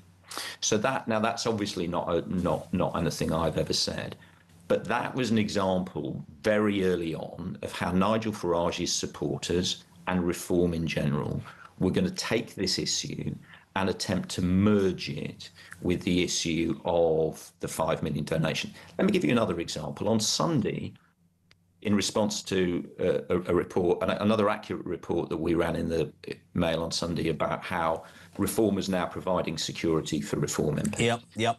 Dear Yusuf popped up and lashed out at a number of people and said that reform were being provided with no state security whatsoever. Upset the speaker, didn't it? I remember that. I read that. Yeah. And attacked the speaker, saying the speaker was not interested in security. Now, as we now know, that statement was a lie. We now know that Nigel Farage, firstly, all reform MPs are provided, as all MPs are. Did he say none at all or inadequate? No, he didn't say inadequate. He said no. He said receiving no state support. He didn't say inadequate. That's precisely the point. Now, as we know, that's a lie, because as we've seen, Nigel Farage was offered a very significant level of state support that would have put him, including a car, a train driver, a bodyguard, that would have put him on the same level of protection as Kemi Badenoch. Now, people can argue, and Nigel Farage has argued, that level of security was inadequate, and that's a separate debate. But the point is, Zia Yusuf lied, and there is a reason Zia Yusuf lied.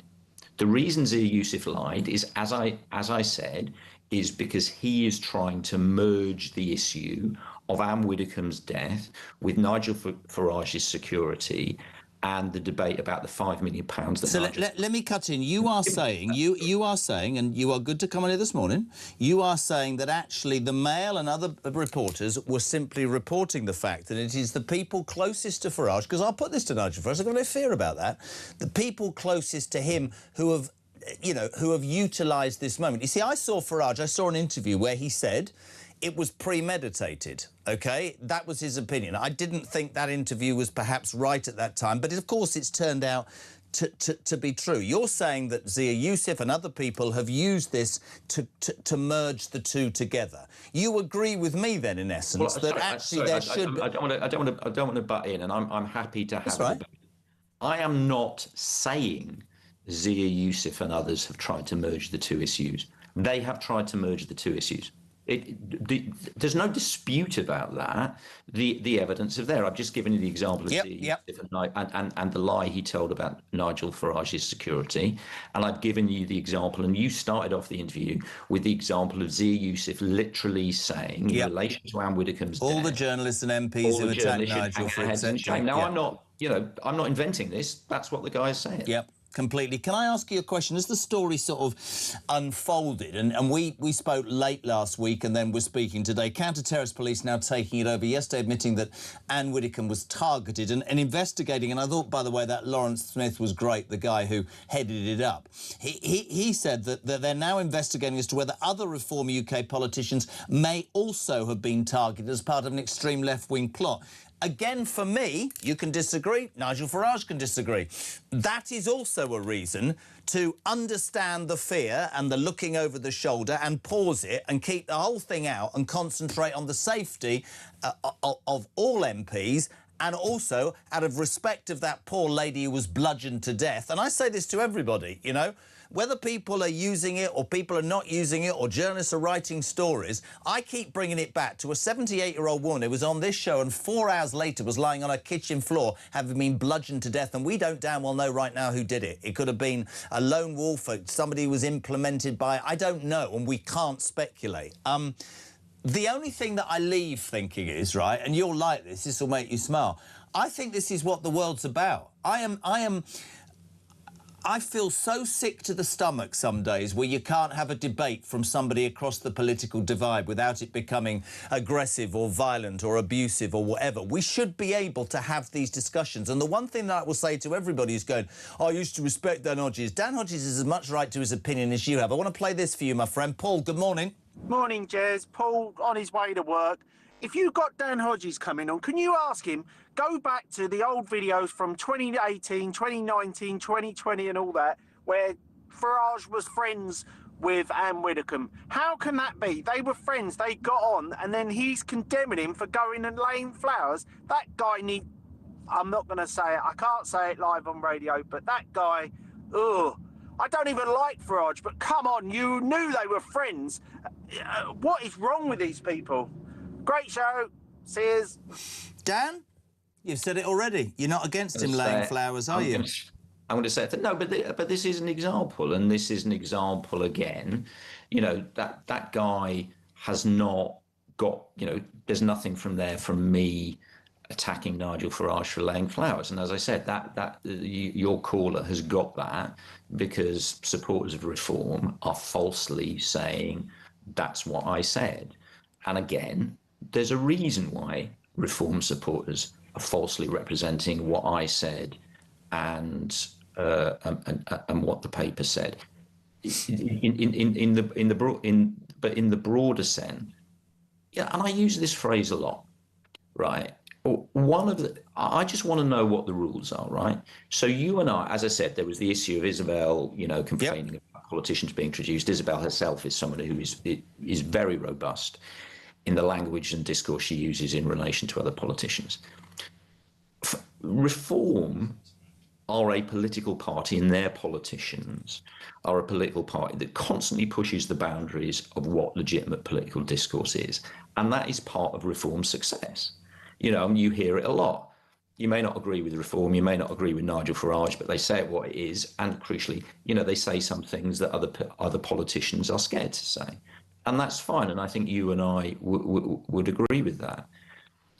But suddenly, what we're getting, and Isabel was a classic example of that, is what I think is a much more, even more sinister in my view than the attempts to shut down the discussion of 5 million, a much more sinister attempt to basically say the sort of debate you and I are having here, the sort of honest discussion we're having, the fact that I am, you know, and I haven't got an agenda against reform because I criticise all politicians. I'm simply saying what is happening. Reform are using this to try and shut down the discourse about the 5 million. That Isabel is basically saying that to simply have these discussions it is of itself creating an environment in which politicians are stigmatised, and that stigmatisation of politicians is then in turn creating an environment where they are attacked.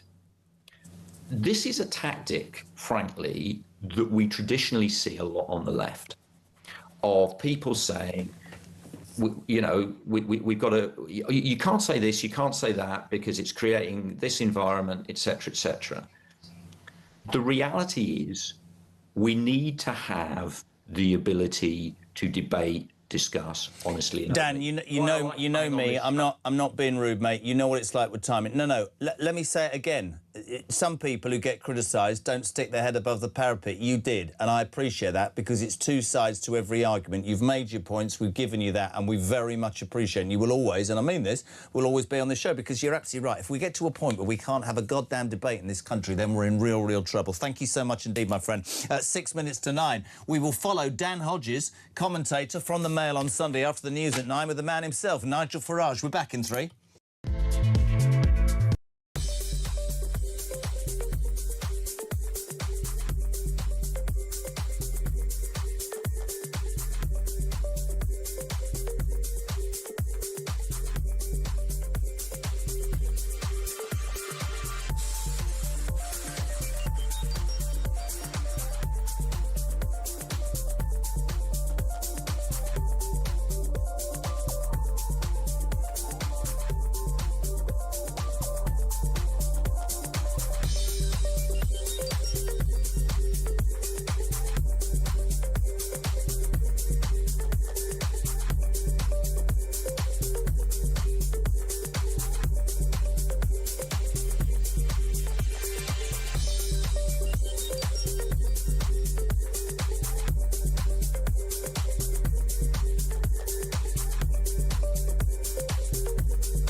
Across the UK, on DAB+, on YouTube, on your mobile, and on your side. This is Talk. Welcome back.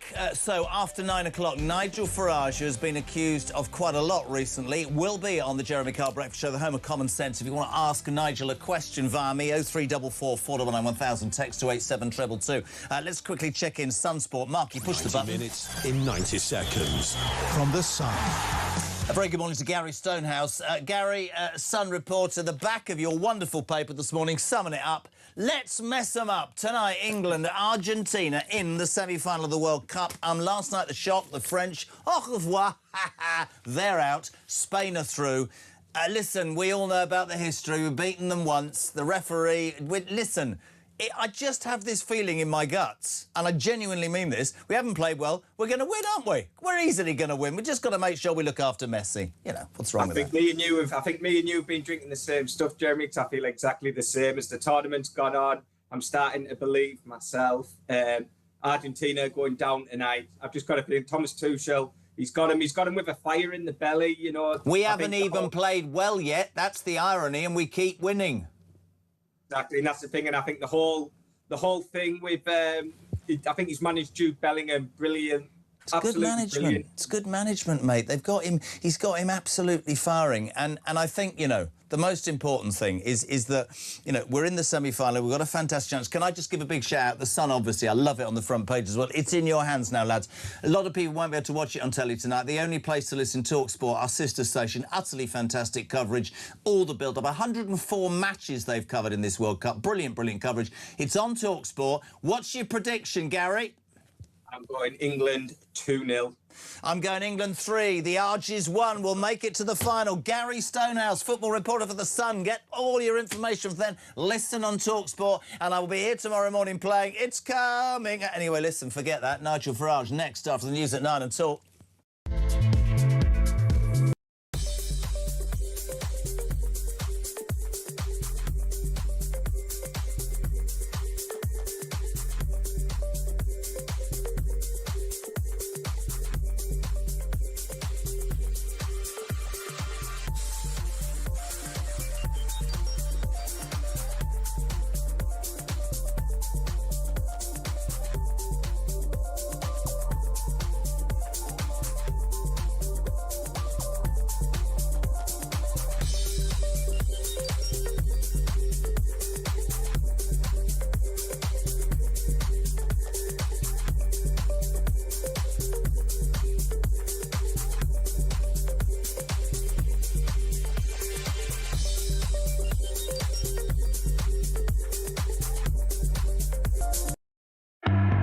She's the best-looking world leader in my book, so I wouldn't fall out with her. I quite fancy Georgia. When she's not busy running the country, perhaps we could hook up. Well, you do know she's single because her partner tried to have a threesome, and that got leaked to the media, and they had to get a divorce. So she's back on the market. She's on the market, right? Oh. Yeah. Right, get me a ticket for a threesome as well. I'll get in trouble with my wife about this. Next question.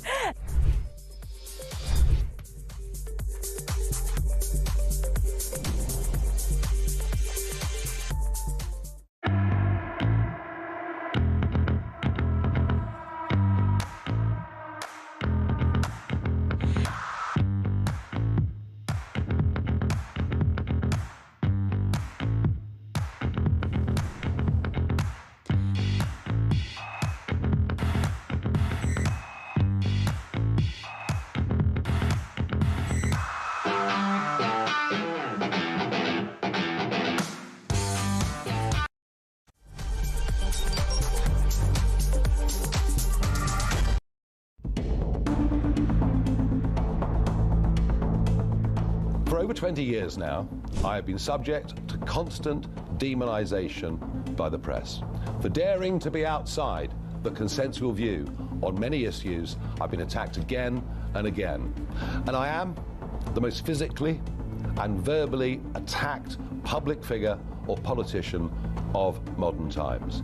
Yes, you will know of some of the incidents: milkshakes thrown in my face, placards bashed over my head. But let me promise you, you only know about a fraction of the number of times that I've been assaulted. It would seem from the last couple of years, from the way I've been treated, that the press would rather our members of Parliament had no assets and no wealth at all. They seem to fundamentally object to any MP that has outside income.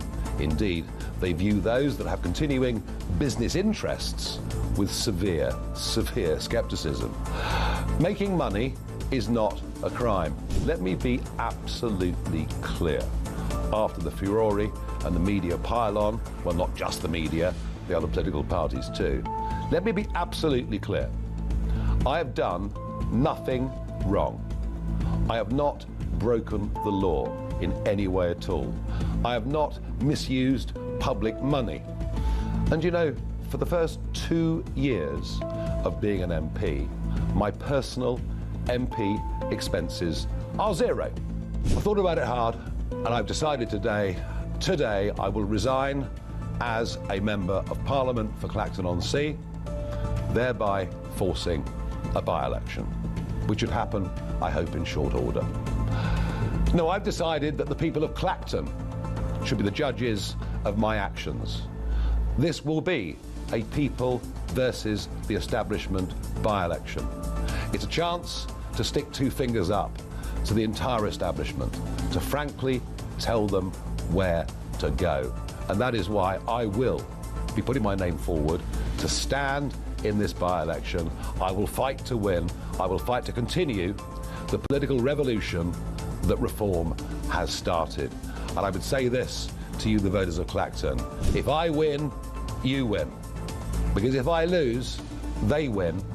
And we will never, with the two old parties, get the type of fundamental change that we need to fix. Across the UK, on DAB+, on YouTube, on your mobile, and on your side. This is Talk.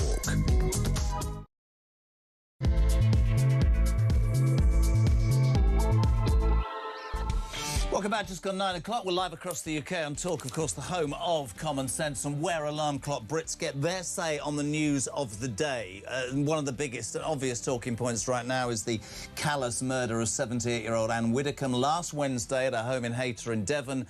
The political fallout from that has been astronomical. We've had criticism of Somerset and Cornwall police for saying it wasn't politically motivated. Yesterday afternoon, we discovered that counter-terror police are now involved in the investigation. They say that the late, great Anne was not only targeted, but it might be that other Reform politicians may be targeted as well. The man, the 28-year-old, is in custody. We know no more than that, but no charges. Let's cross live to Clacton now and say a very good morning to the man in the news, Nigel Farage. Good morning, sir. How are you? Good morning. Well, I'm well, but of course, I'm just reflecting that this time a week ago, a week ago, Ann Widdecombe was on your show just 1 week ago, and what a desperately tragic and upsetting event it is. And I can tell you, I've been here for the last few days meeting lots and lots of members of the public, and her murder has really shocked many millions of decent people. I mean, I get that feeling from doing the show, Nigel, and it is something that goes beyond politics, to be perfectly honest. But there's lots of things that I want to ask you. I don't want to talk about the by-election because that's a separate issue. I want to talk about a woman who, by all accounts to me, was your formidable politician of yesteryear who believed in what she believed. And I thought that one of the greatest things about Ann Widdecombe was when I heard Ian Dale from LBC and from some other and Andrew Pearce saying, we're in civil partnership. She disagreed. She refused to come to the ceremonies, but she was one of our very best friends. She was old school, wasn't she?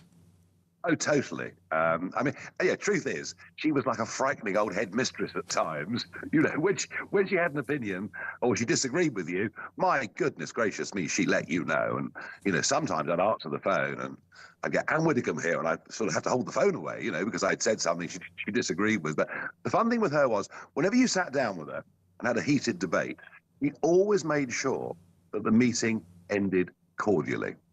That it was that free speech was about the right to disagree vehemently with each other, but ultimately to respect the right of the other person to have a different point of view, which, if you think about it, is fundamental to the very principle of democracy. She was formidable in many ways. You know me, I have to ask and want to ask questions because it's important to me. Overnight, counter-terror police have taken over this investigation. Lawrence Smith, the Assistant Commissioner, I thought was so erudite in his approach. If only Devon and Somerset police had been the same. But he admitted yesterday that the police now know this is a targeted assassination, murder, and he implied that there is investigation, Nigel Farage, starting into whether other Reform UK politicians may have been or could be targeted in the same way. How does that, genuinely as a man, as a father, as a politician, make you feel? Well, first thing to say is I spoke to the Chief Constable of Devon and Cornwall Police 3 times. I spoke to the Prime Minister as well, and those calls took place over Friday and Saturday, and they both told me it's a burglary that's gone wrong. I said, no, it is not.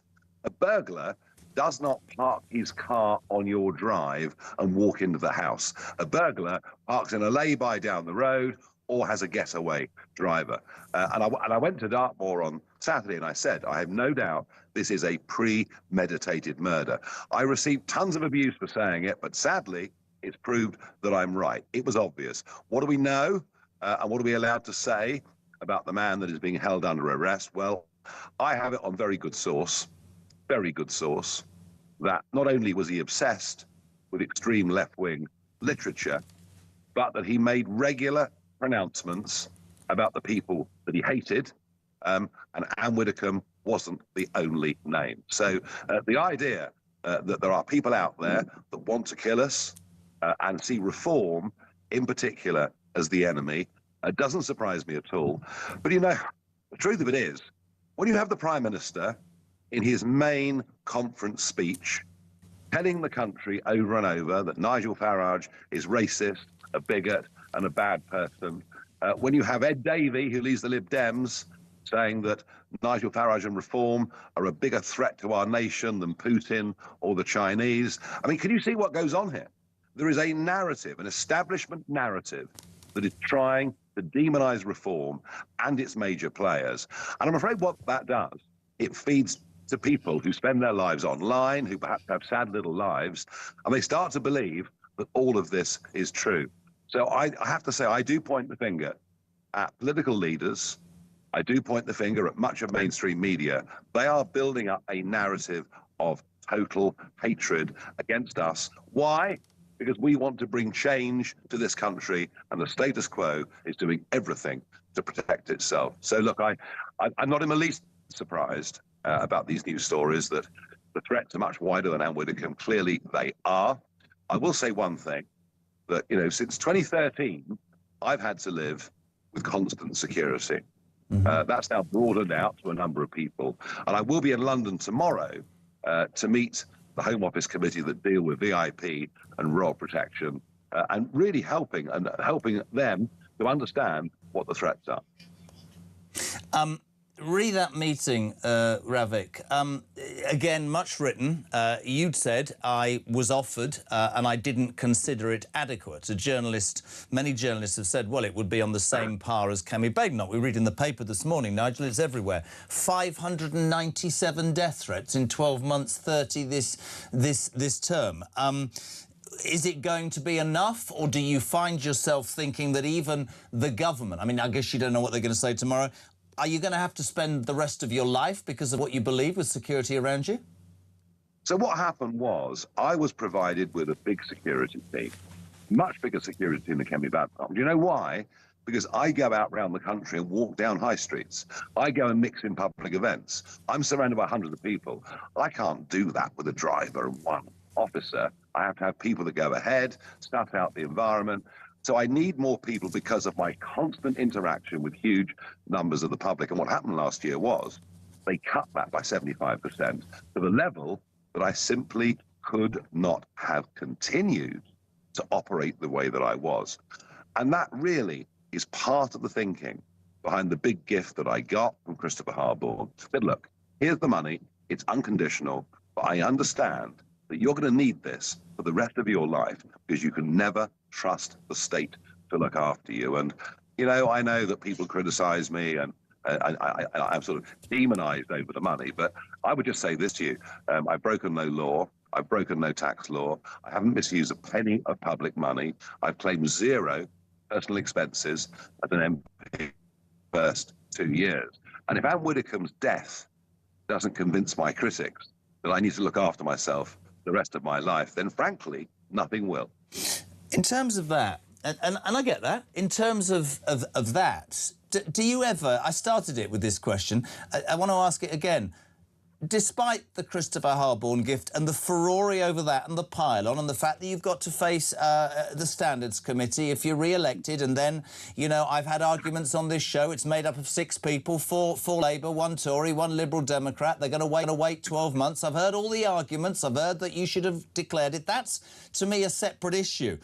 Is there no point at which Nigel Farage, father, mate, man, whatever, goes, I don't need this. I don't want to be looking over my shoulder. I asked this of Richard Tice, and he said to me, it beats so strongly in my heart, Jez, and the more barriers I get put in front makes me realise that I am actually knocking on the right door here.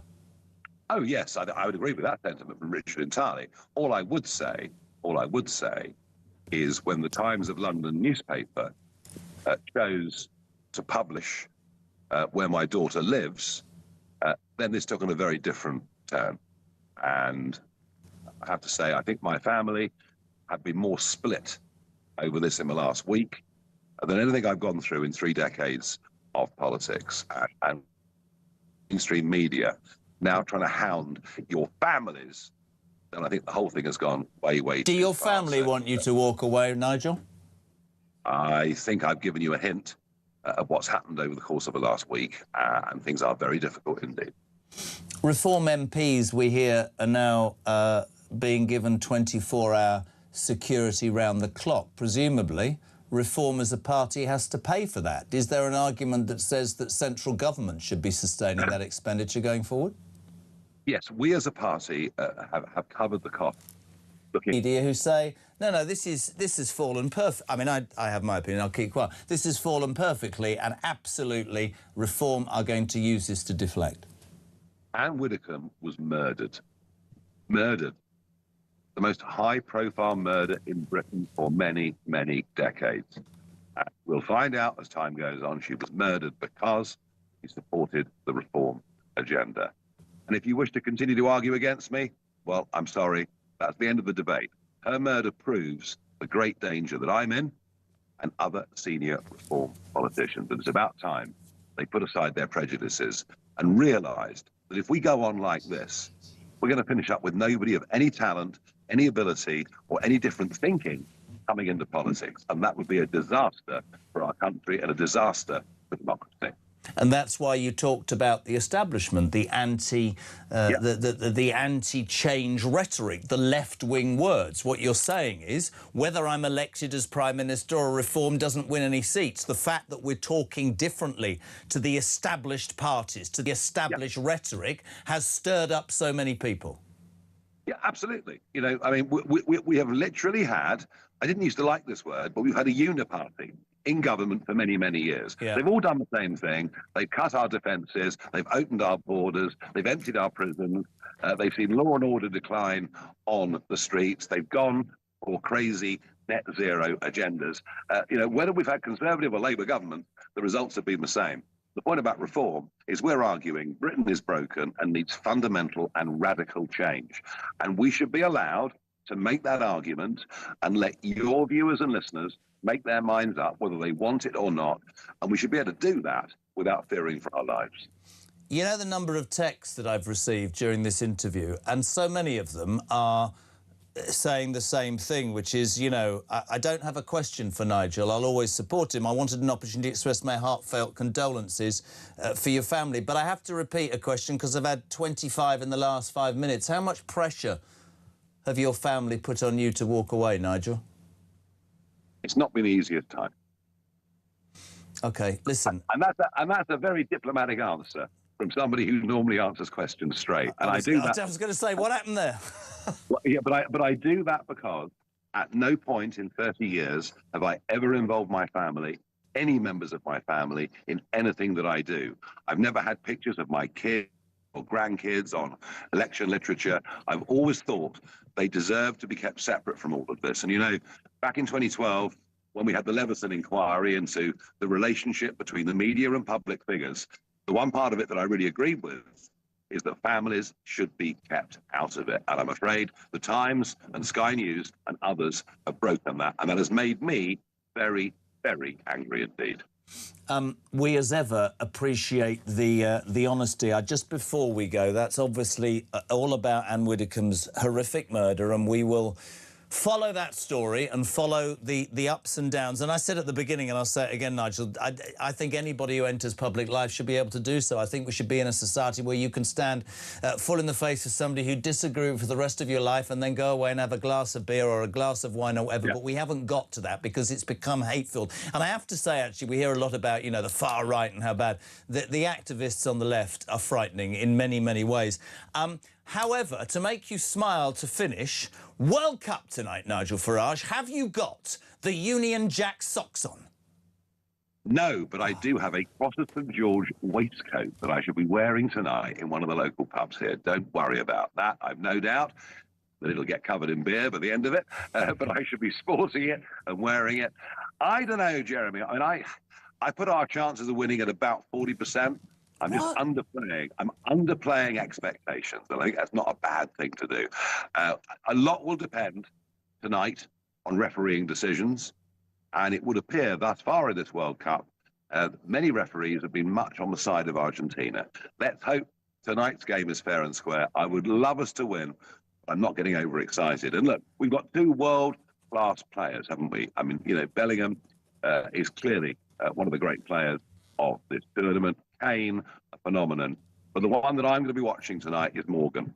I think Morgan in the last 2 games has just somehow had more time with the ball on the wing, and he's positioned the ball beautifully for some of the goals we've scored. I think Morgan will be a key player tonight. I have to say one thing. I mean, we've beaten the Argies before. Have you seen that meme? It's got Harry Kane shaking Lionel Messi's hand, and the referee is Margaret Thatcher. Have you seen it? I know. I have. I love it. I love it. I love the sense of humour. No, tonight's about football, not the Falkland Islands. Yeah, and remember, if your television cuts out, there's only one place to listen, and that's talkSPORT. Nigel Farage, we thank you for coming on. We appreciate you answering our questions and wish you the best of luck. And come on, England. He won't give me a prediction. I'm giving it 3-1. Talk Breakfast, 20 past 9, 0344 499 1000. We're back in 3.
We've got some breaking news that has just come in. talkSPORT have announced a brand new partnership and a developing story. We hear they've created So Good Lager right in time for football's big summer. Just in, we're hearing that So Good Lager will be pouring pints across all O'Neill's pubs and some of the best sports pubs across the UK. With the big kickoff just around the corner, you can find out where to get your hands on a fresh pint of So Good Lager at talksport.com/lager.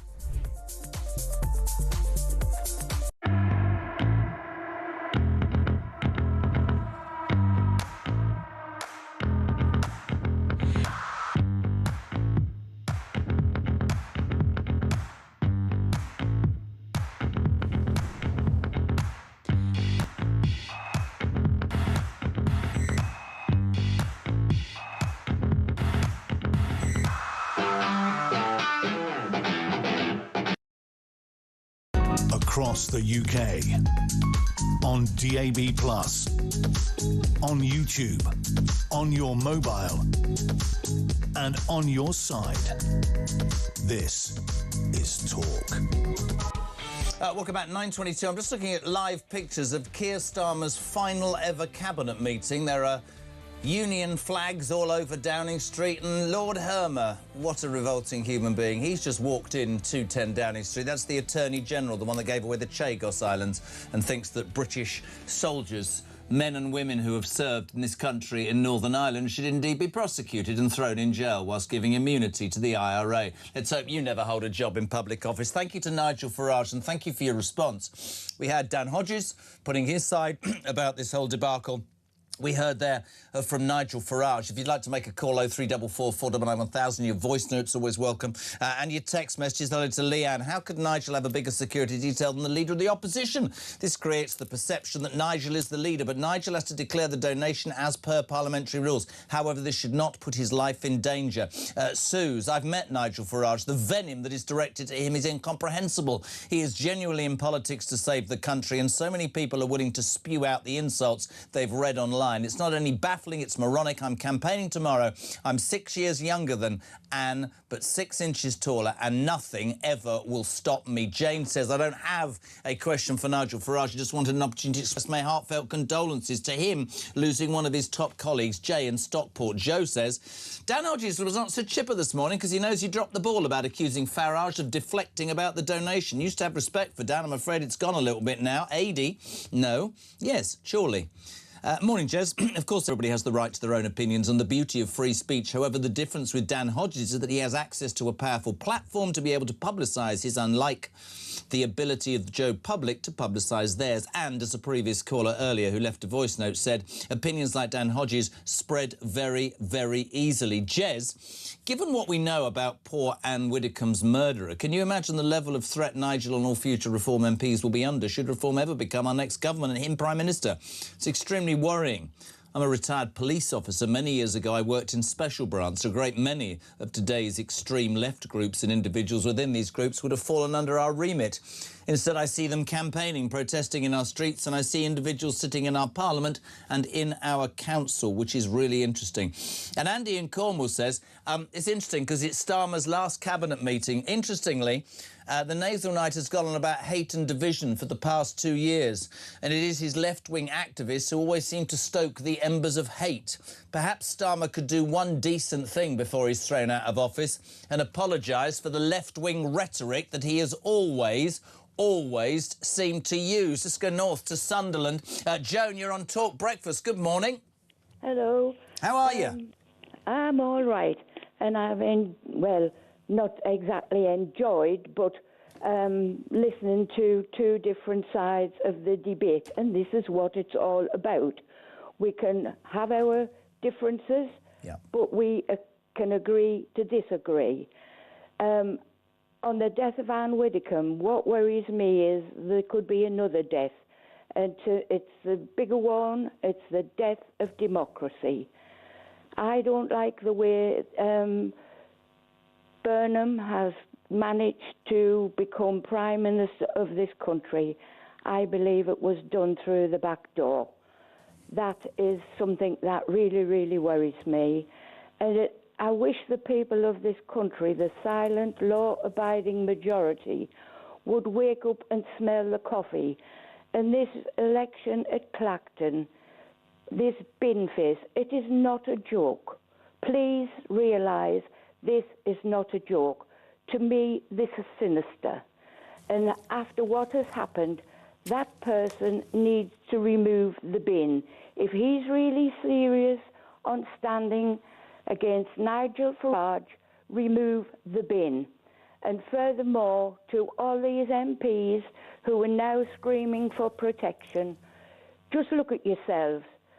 Think of the language you have been using in Parliament for the last 2 years. And finally, the Speaker. I don't know how that man can stand, and as soon as a Reform MP gets up, the abuse from people before they've even got halfway through a question is out of this world. That needs to stop, and he is the person who can stop it. We need to wake up, and we've got a fight in our hands. Not a literal battle, but for minds. We've got to get back our democracy, our values, to fight for our country in a legal way. We've got to do it. Absolutely. Joni, I couldn't agree more. I said it throughout that. Whatever your political persuasion, if it gets to the point that in public life, in politics, you're scared of being murdered, if it gets to the point where if you say anything that the left don't like, you're going to be targeted, abused, cancelled, debased, whatever. Your family threatened. I spoke to Matt Vickers, Tory MP yesterday, Deputy Chairman. His parents received an email saying, we're going to firebomb your house. Joan, thank you so much indeed. Jezza, can you correct some of the comments on the $5 million donation? It was a gift before Nigel was an MP, says Nathan in Perth. He didn't and still doesn't have to tell anyone he got it. It's not a donation, it's a gift. I don't know who this is. If I was Farage, I would not trust the state to supply my security. Jeremy, I'm interested, Steve, as to how the rhetoric and nastiness in the Commons shows up during PMQs today. I know it's Starmer's swan song, but surely reform should be acknowledged. Dave's in Cardiff. We need people like Nigel Farage in politics, Jez. I hope he continues and his courage is to be respected. I was a Labour supporter all my life, but am now firmly backing reform. And Nigel, he and they are the only ones who speak what many of us think, and the establishment will not accept it. Amanda, I have so much respect for Isabel and everyone at Reform. Please know the silent majority are with you and have great respect. Morning, Jez. Ruth says, I just wanted to say you can see why Nigel went off on one when they went to his daughter's house. It's absolutely ridiculous. He's only protecting his family, and with what's just happened, you can understand why. June says the far left are OK with everyone else having views, and only as long as it's the same view as them. They are shady, and it's becoming very concerning. This country is in real trouble. Steve, you could say that Burnham may not know what he's going to do. Ooh, I disagree. He knows exactly what he's going to do, and I don't reckon it's going to be anything good. Just my opinion. That, of course, is Andy Burnham, who's 123 hours away from becoming the most powerful politician in the country, the Prime Minister. Yesterday, Labour refused a Tory demand that they come back next Monday, instead of go on holiday on Thursday, and give the new Prime Minister a chance to speak to the House of Commons, to the people that we elected to represent us. No, he's going on holiday for 6 weeks, so he will not speak to anybody in the Commons before September the 1st. Appalling. Joe, good morning. Hi, Jeremy. I'm getting very confused about your interview with this reporter and him mentioning them trying to merge the two issues with the £5 million donation that they've always said was for his protection and security, and now one of their party or members being killed. I see no connection at all. Do you? Because I'm struggling to see the connection between £5 million that you want for security and one of your members being killed. I can't see it at all. I don't understand why they would possibly consider merging that. No idea at all. Here at Talk, we're giving you the chance to win a massive £26,000. The question is, what would you do with all that money? I don't know. We've got a wedding. I would buy a camper van. Probably just like clothes, yeah. Got on a big holiday. Emigrate. So if you fancy getting your hands on £26,000 tax-free, here's all the details you need to enter. For your chance to win, visit talk.tv/win or text talk to 83338 by 6 p.m. on the 20th of July 2026. Texts cost £2.50 plus your standard network rate. Or send your name and number by post to Comp 1 PO Box 3190, Colchester CO2 8GP, to arrive by midnight on the 23rd of July 2026. 18 plus, UK residents only. So for your chance to win, text talk to 83338 now. This is a network promotion. Full T's and C's at talk.tv/win.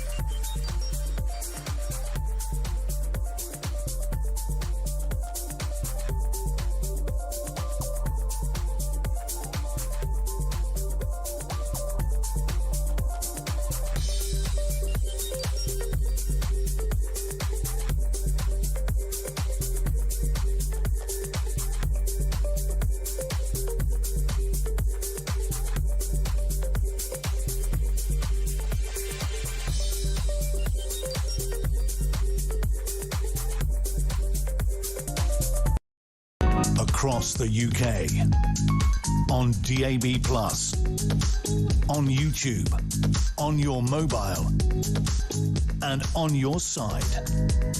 This is Talk. So we're lining up on Talk today. The excellent Duncan Barks. He does and he talks. He's brilliant. He's here from 10 o'clock. Duncan Barks in for 10. 1 o'clock, Ian Collins, the Housewife's Choice. And from 4 o'clock, you heard it, Kevin O'Sullivan sounding great on Drive. Jez, the elephant in the room is how many left-wing politicians get death threats from the right in ratio to the violent left threatening right-wing politicians, says Steve in Sussex. Ian Grant, good morning. One thought, how much better would this country have been if Ann Widdecombe had indeed been the Prime Minister? Jez, I appreciate your endeavours to be fair, but even now we keep hearing from the Tories on Talk behaving as if the past 14 years of dismal government was a mirage. 10 billion wasted on inadequate PPE as announced yesterday. Many examples of corruption. A health secretary too busy romancing in his office, a Prime Minister too timid to take the action needed, breaking laws he brought in himself. They think they're recovering simply because Badenoch is good at Prime Minister's question time, but in my mind all they do is copy reform policies. Sorry, they have had their their chance more than once and never again. Whatever the criticism of Farage, neither of the uniparties can hold their heads up. Leon's in Accrington. Morning, Leon. I loved Ann Widdecombe. Jeremy, I'm gay. She didn't agree with us, but she was entitled to her opinion, and she was a lovely lady, and I have no bad words about her, and I will miss her. Lovely. Dale in Halifax. Hi, guys. The left wasn't so hateful 14 years ago, so why are they now? R.I.P. Ann Widdecombe, an amazing lady. Cliff is in Berkshire. I feel the left have lost the... I feel the left have lost the ability to debate. My biggest worry is that should reform win the next government, will the country be ungovernable? The public sector, the civil service, the media will all be agitating and, in my opinion, could be in danger of descending into anarchy. Don't be ridiculous. Good morning, JK. Dan Hodges has been leading a pylon against Nigel Farage and Reform for days, claiming that Nigel was using the horrific death of Ann Widdecombe to deflect attention from the financial allegations of the past few months. Hodges is a hypocrite, as he has also been driving narratives of the financial allegations against Nigel to deflect attention from his poster boy, Andy Burnham, so that he's not held to account by the electorate before becoming Prime Minister. There's quite a few texts saying that. Morning, Jess. Can we call Andy Burnham Andy Burden? Seems to have been burdened with the amount of bleeding choice. This is interesting as well. Joanna from Salisbury. How do you think the markets are going to react to no Prime Minister till September? No direction. Will it show the civil service are the ones who are running the country? Yeah, absolutely. And this one's anonymous. Burnham equals Starmer 2.0. Let's go to Lindsay in Kent. Morning, Lindsay. Morning, Jeremy. Oh, my God, that's an awful line. Can you move your mouth back from the thing? Can't hear you. Sound like you're swallowing it. Hello? Hello? Now. Hello? Yeah, that's better, love. Right, what do you want to say? I saw the interview with Dan Hodges, and of course he avoided questions, and you let him speak, but he's a journalist, and I thought they actually reported mostly on facts and not opinions, and he's getting paid for some very, very, very bad opinions on Nigel. I mean, maybe you disagree with me. Some ardent sort of reformers are ringing me up saying, why would you have Hodges on?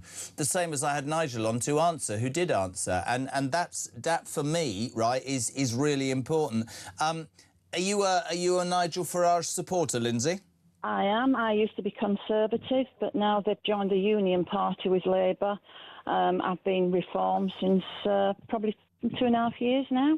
Do you, or have you, I'm not trying to be personal, has it affected your support for Reform, the allegations about this donation to Nigel Farage, or do you... No. Not at all? No, definitely nothing. No, definitely not. Very interesting. Thank you very much indeed. Let's go to Robert. Robert's in, I can't see it, Hertfordshire. Robert, good morning. Good morning, Jezza. I am a member of Reform, but I'm not necessarily a Nigel Farage supporter. I never have thought that he was right-wing enough. He's like a watered-down version of what we should really have. However, I felt sorry for him today, and I can see that he hasn't got along. I don't think that he's got along. The only way normal people can get out of this is that all the right-wing parties, for once now, put their differences behind them, Rupert Lowe and Ben Habib, and come together. It's the only way we can do it, because the left, I can't believe how much of a grip on this country the left have had in 2 years. Yeah, but they haven't reckoned with me. Don't worry about that. Thank you so much indeed for your call, Robert. 0344 499 1000. Now, whenever England are about to play a match, there's only one person they'll want, and a man who, like me, wears the beautiful outfits that Sandbanks make. But I also have to deal with the fact that every time we try and get Harry Redknapp on, all I get from Christian is, it's like trying to get you on the bloody thing. You don't know which button to push. You don't know what... So I don't know whether he's there, but let's do it. 3, 2, 1, Harry... He's there in a Sandbanks top! A miracle has happened, Jeremy. I'm on. Oh, morning, me old son. How are you? Yeah, good. All good, mate. No problems. Nice top. Right, listen. So you're the ex-manager who we all know should have been the England manager. I'm just going to give you my little synopsis, and you can tell me I'm talking crap. I don't think we've played well at all yet. I keep watching these matches, Harry, and thinking... something's happening here, whether it's hitting a wire or a goal bit. I just don't know. I would love us to hit top stride. I was shocked that France went out, but listen, it's all... I mean, we can win tonight, can't we? I'm thinking 3-1. Don't tell me you're worried. I think it's going to be tight, Jeremy. I can see extra time. I can see penalties. It's going to be I think it's going to be a long night. Do you? And I wasn't surprised last night. I must admit, Spain beating France didn't surprise me. They are European champions, and they were very good last night, Spain. They showed the form that they showed when they beat us in the Euros. But tonight, no, I've got a feeling it's going to be another one of those penalty shootouts. No, I can't. If it's a penalty shootout, I can't. I won't be able to handle it. Then I won't be able to sleep. Then I won't be able to do this. Then I'm going to get depressed. Then I'm going to have to go to rehab. Can't we just bloody well win it in 90 minutes, Harry? Come on. We're going to win it, but it'll be penalties. You do think we'll win it? You do think we'll win it, right? Yeah, I do. I think I can't see them beating us. I think we look very, we look okay. We haven't played great. You're dead right. But sometimes you get a feeling it's your time, and we've had better teams than this in the past and not won it. Maybe this team. My old chairman once said to me, obviously it's better to be lucky than good, and I think at the moment we're okay, but we're having a bit of luck, and long may it last. It's interesting, isn't it? Because TalkSport, of course, the best place to listen. By the way, if you can't watch tonight on the telly, just TalkSport, the best station in the land for sport. But I when I say I haven't worried, something always seems to have happened. And I haven't, apart from that second half against Croatia, I haven't seen free-flowing football. It's been, putting the... Dan Burn, that amazing 10-minute cameo against Mexico. There just seems to be a spirit, which, you're right, you look back at what I call the old, the Spice Boys, as I call them. Your boy was there, and we had Beckham, and we had... they were all there, weren't they? They were all brilliant. And, in fact, it never gelled together. We had Gerrard, we had Scholes, we had Lampard, we had Redknapp, and this lot, Jude Bellingham world-class, Declan just amazing, but there's there's Bellingham and Kane, but it's not 11 superstars, is it? No, we've relied a little bit, haven't we? Bellingham and Kane, that's where they've done all the goal scoring, and they've took all the hit the headlines. Really, they've been our star men for sure. But every team's you get that in a team. Messi's been the man of the game for Argentina, so you'd always have one or two standout players, and then the rest of them are. You're never going to get 11 superstars. Otherwise, you'd go back to Brazil, probably 1970. But even then, they had Pele, who was a standout. But the rest of them were also fantastic. But this team we keep getting the job done. That's the main thing. And if we can continue to do that, we'll go all the way and win it. But it's not going to be easy. 2 tough games to win it. Argentina, and if we beat them, Spain will be a tough game as well. Tuchel interests me. After that sort of victory the other day, and he got a lot of criticism. After that game, he was it's not good enough, it's sloppy. And then, of course, there was the Bellingham moment in the tunnel with Gabriel Clark saying, he doesn't know what it's like to run around. I think Tuchel's been a genius with Bellingham. And at the beginning of the tournament, he was saying, he dropped him, you're going to have to prove yourself. He's got the most astonishing response out of the kid. I think he's probably quite a good manager. I don't know if you'd agree with that, but he's got them firing, and he seems to do the right things at the right moment, doesn't he? Yeah, at the moment, it's going great. And listen, I liked him coming out saying we've not been great, but, we have to do better. He's telling that, it's better than having a manager keep coming out saying we were fantastic when we weren't. So he told it as it was, he was straight about his opinion on how he played. And Bellingham is very, very powerful now, isn't he? He stepped up another level during this World Cup. He'll say what he thinks, and he's not bothered, really, is he? No one, he's almost untouchable. So they both had their opinions, and we move on. And tonight, as I say, they'll both be doing everything in their power to make sure we get the win we need. Now, most of us at my age would have always said this. You should have been the England manager. So I want a little scenario, right? So tonight you are the England manager, because you've got to remember, you've got to go a bit far back and remember when you were a manager. So if you've forgotten, don't worry. What's your message, Harry? You got the 11 sat in front of you tonight. You got your England Sandbanks top on. What are you saying to them, seriously? How are they playing the game? I would say, lads, come on, why haven't you got your Sandbanks tops on? Come on, play the game. we've given you a right few quid to wear them. You should be wearing them. Would you have them tight? Would you have them playing free-flowing football? Are you cagey? What are you looking at? No, tonight, let's get at them. You know, lots of movement. They're two centre halves, both play in England. They're both on the edge all the time. Romero, Martinez. I mean, they're definitely candidates for a booking or a red card, aren't they? They're good players, but they've got nasty streaks in them. That's true. Get them at it. Get a yellow card early. You know, I can see one of them getting a red card tonight. Does Saka in your team replace Madueke, who I'm not being disrespectful to me, and I'm not a football connoisseur like you, can go past a man but can't cross it for love nor money, it seems? Well, his final ball lets him down. Yeah, he's got that ability, and Saka does deliver the ball. I'm with Saka tonight for sure. I'd be starting him tonight. I'd rather have 60 minutes from him and then bring on somebody rather than wait 45 minutes. Anthony Gordon's done great. It's a really exciting. So, a prediction from you is penalties. Yeah. Oh God, man. I see a draw. No. I see a draw. I see extra time. No, we're winning 3-1, Harry Redknapp. Let's hope you're right. I really could do without the penalties, but... So where are you watching it? Is Sandra in charge tonight, or are you going down the pub in your England... No, I'm sitting at home on my own. Sandra will be watching, I don't know, EastEnders or Coronation Street. Will she not watch it with you? Will she not watch it with you? She'll drift in and out. Yeah. You probably adhere to the same theory that my old man, who's no longer here, adhered to. I said to him after my mother sadly passed, how'd you last 60 years? He said, I stopped bloody listening after 6 months. No, Sandra will come in with a nice cup of tea for me and some biscuits during the game. And what's the favourite Redknapp biscuit? You're doing all right, Sandra. Don't quit, go away in case you bock us. Yeah, go away, Sandra. What's the favourite Harry Redknapp dunkable biscuit then? What is it? Oh, nice. I like a nice chocolate biscuit or a rich tea biscuit I love biscuits, really.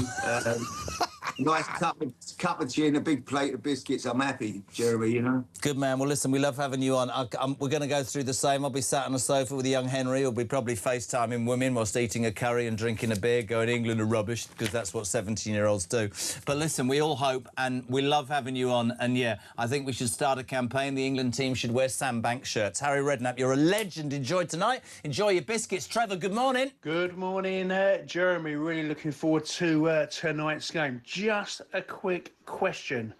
I've just seen a clip of 10 Downing Street, and I've seen some St George's flags hanging on public railings. Not being funny, mate. Isn't that dangerous, and shouldn't they be taken down? And why aren't their council workers taking those down? It's a disgrace. Only joking. Come on, England. Trevor Harrow. Keep that picture up. Right, he's right. I said this 2 days ago. What's happened to Keir Starmer in the last week of his premiership? Suddenly, across the St George, all over the windows of 10 Downing Street, there's flags on the railings that... I mean, I'm worried about that copper. The health and safety issue. I mean, what if that flag brings down that railing, falls on that copper... oh, no, don't tell me this. No. Peeps, listen up. Portsmouth City Council, more Liberal Democrats, you know, the gingers. No, I'm just joking, they're not. But they are spoiling it, right? This is absolutely... They are tearing down England flags ahead of tonight's World Cup semi-final. The St George's Cross flags were removed from a balcony in Portsmouth to comply with fire safety rules. And yet the Prime Minister, who's out of work in 72, 96 hours, has got bunting on his railings and big flags at his windows. What happens if they catch fire and he needs to jump out the window and they're on? What's going to happen there? Oh, there's Larry the cat. I wonder where... Yeah, look, there's Starmer's cat. No, it's going in. How do they know that the cat's at the front door? Can I just point this out? Because I've just seen footage, right? Larry stood there looking at the press and they've just opened the door. How does the cat... The cat can't reach the bell. How did that work? Any suggestions? 87222. Morning, Grace. Morning. Yeah, I mean, we've got this flag because Jesus' teachings ultimately reached our island, and he told us to love our enemies. And I think that some of the vitriol that we've been seeing following this horrific murder is really demonstrative of how we're losing that really important value from our society.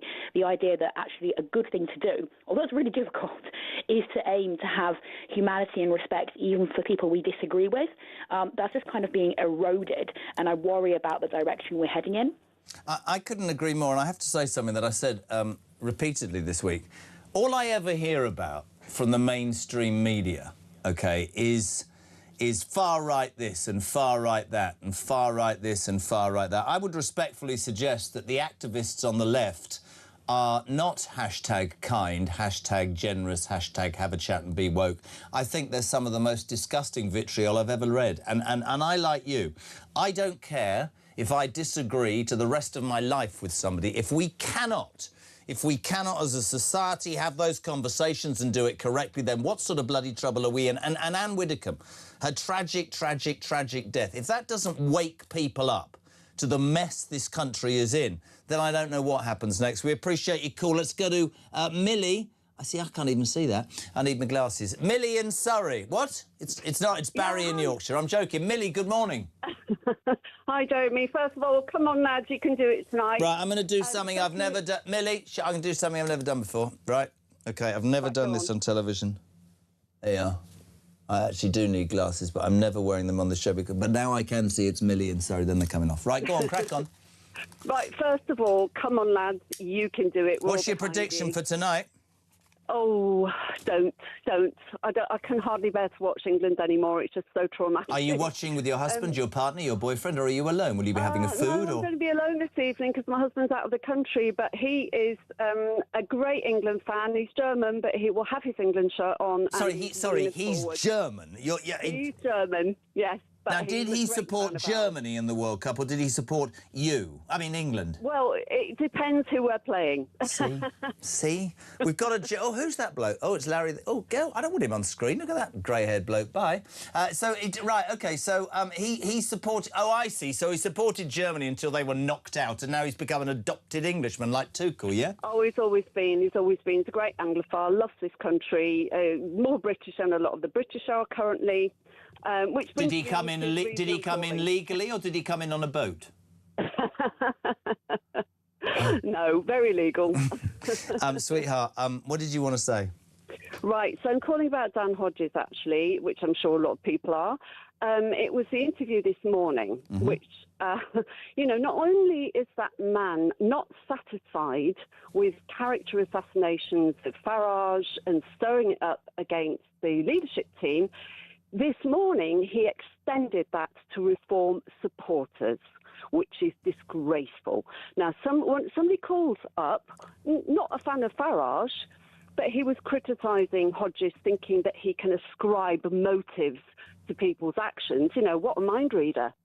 And then he said, Reform supporters are saying this, and Reform supporters are doing that. That is not on. OK? You can criticise the leadership, that's fine. Criticise what's going on in Parliament, that's fine. Stop stirring up against Reform supporters because it's irresponsible and dangerous. Do you worry, does the furore over Nigel Farage's donation stop you supporting him? No, I'm very critical of that whole issue, like a lot of people are, and if he's got questions to answer, then he has to answer them. But that is quite a separate thing. It's been conflated with the demonisation of Farage, the demonisation of the party, and any kind of perceived wrongdoing. Let's not say that it is. This is perceived wrongdoing. It's seized upon. Millie, don't think me rude, darling. I have to go. I thank you so much. This, my friends, is what Nigel told me earlier about the death of his colleague, Ann Widdecombe, of course, and friend, and the security fears he has for himself. Ann Widdecombe was murdered. Murdered. The most high-profile murder in Britain for many, many decades. We'll find out as time goes on. She was murdered because he supported the Reform agenda. And if you wish to continue to argue against me, well, I'm sorry. That's the end of the debate. Her murder proves the great danger that I'm in and other senior Reform politicians. And it's about time they put aside their prejudices and realised that if we go on like this, we're going to finish up with nobody of any talent, any ability, or any different thinking coming into politics. And that would be a disaster for our country and a disaster for democracy. And that's why you talked about the establishment, the anti-change rhetoric, the left-wing words. What you're saying is, whether I'm elected as Prime Minister or Reform doesn't win any seats. The fact that we're talking differently to the established parties, to the established rhetoric, has stirred up so many people. Yeah, absolutely. You know, I mean, we have literally had, I didn't used to like this word, but we've had a uniparty in government for many, many years. Yeah. They've all done the same thing. They've cut our defences. They've opened our borders. They've emptied our prisons. They've seen law and order decline on the streets. They've gone for crazy net zero agendas. You know, whether we've had Conservative or Labour government, the results have been the same. The point about reform is we're arguing Britain is broken and needs fundamental and radical change. And we should be allowed to make that argument and let your viewers and listeners make their minds up whether they want it or not. And we should be able to do that without fearing for our lives. You know the number of texts that I've received during this interview, and so many of them are saying the same thing, which is, you know, I don't have a question for Nigel. I'll always support him. I wanted an opportunity to express my heartfelt condolences for your family. But I have to repeat a question because I've had 25 in the last 5 minutes. How much pressure have your family put on you to walk away, Nigel? It's not been the easiest time. OK, listen. And that's a very diplomatic answer from somebody who normally answers questions straight. At no point in 30 years have I ever involved my family, any members of my family, in anything that I do. I've never had pictures of my kids or grandkids on election literature. I've always thought they deserve to be kept separate from all of this. And, you know, back in 2012, when we had the Leveson inquiry into the relationship between the media and public figures, the one part of it that I really agreed with is that families should be kept out of it. And I'm afraid the Times and Sky News and others have broken that. And that has made me very, very angry indeed.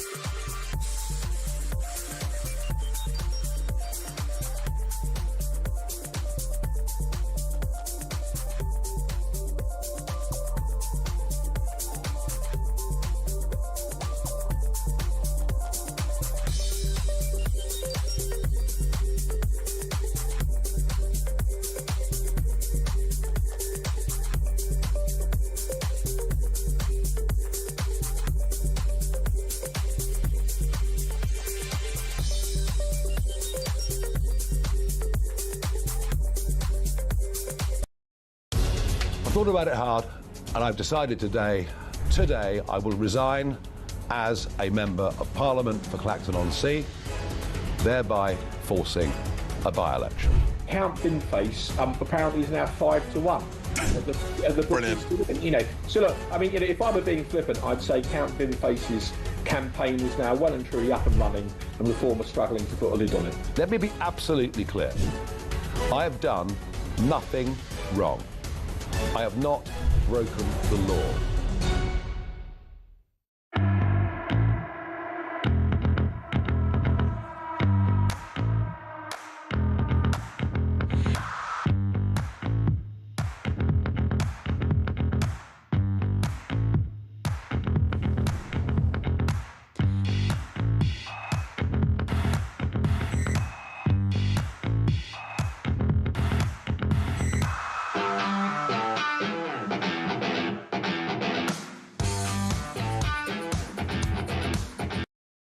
Across the UK, on DAB+, on YouTube, on your mobile, and on your side. This is Talk. Welcome back. What is it, 2.5 minutes to 10 o'clock? Thank you to the wonderful team, to Christian, to Mark, to Nehar, to G-Spot, and to the work experience girl whose name I have no idea, but well done anyway. G-Spot? Yes, he's called G-Spot because we can never find him. It's never where you want him to be. Ask for a cup of tea at R4. After all these years, Jezza, you still can't find it. There you go, DB. I just said to Duncan Barks, are you watching the... Is that... Oh, I'm not sure what I should do tonight. You got the pub, or you got home with the curry and red wine? I'm doing the curry and the red wine. I think I'm going to lean towards that, and I'll tell you why, because after about 30 years of being in studios with headphones on, if I'm in a really busy room, right, sometimes I struggle to hear stuff properly. I don't know if you have the same. What? Hello? So, did you see what I did there? I did. Yeah. Yeah. England are going to win 3-1. We've beaten the Argies before. You think 3-1? 3-1. I think 2-1. Do you? Yeah. Harry Redknapp's gone and told me it'll be on penalties, which has depressed me. Anyway, there we go. Ooh. DB, what you got? There's an interesting... We got a load of stuff going on. Sounding we've got, great. Prime Minister's questions. Starmer's last one today at midday. That'll be interesting. We'll take that live. Do you think he'll tell a joke? Because suddenly he's got flags up, by the way. Problem is, you can never tell who's actually telling a joke, can you? No. We've got the Reform UK press conference at 10:30. We'll take that live on the show. And, yeah, there's a lot of stuff going on. Junk food advertising outdoors to be banned. That's been suggested. Why? Social media midnight curfew for teens aged 16 and 17. Voluntary, yeah, they're going to listen, aren't they? And a government quango has called for rural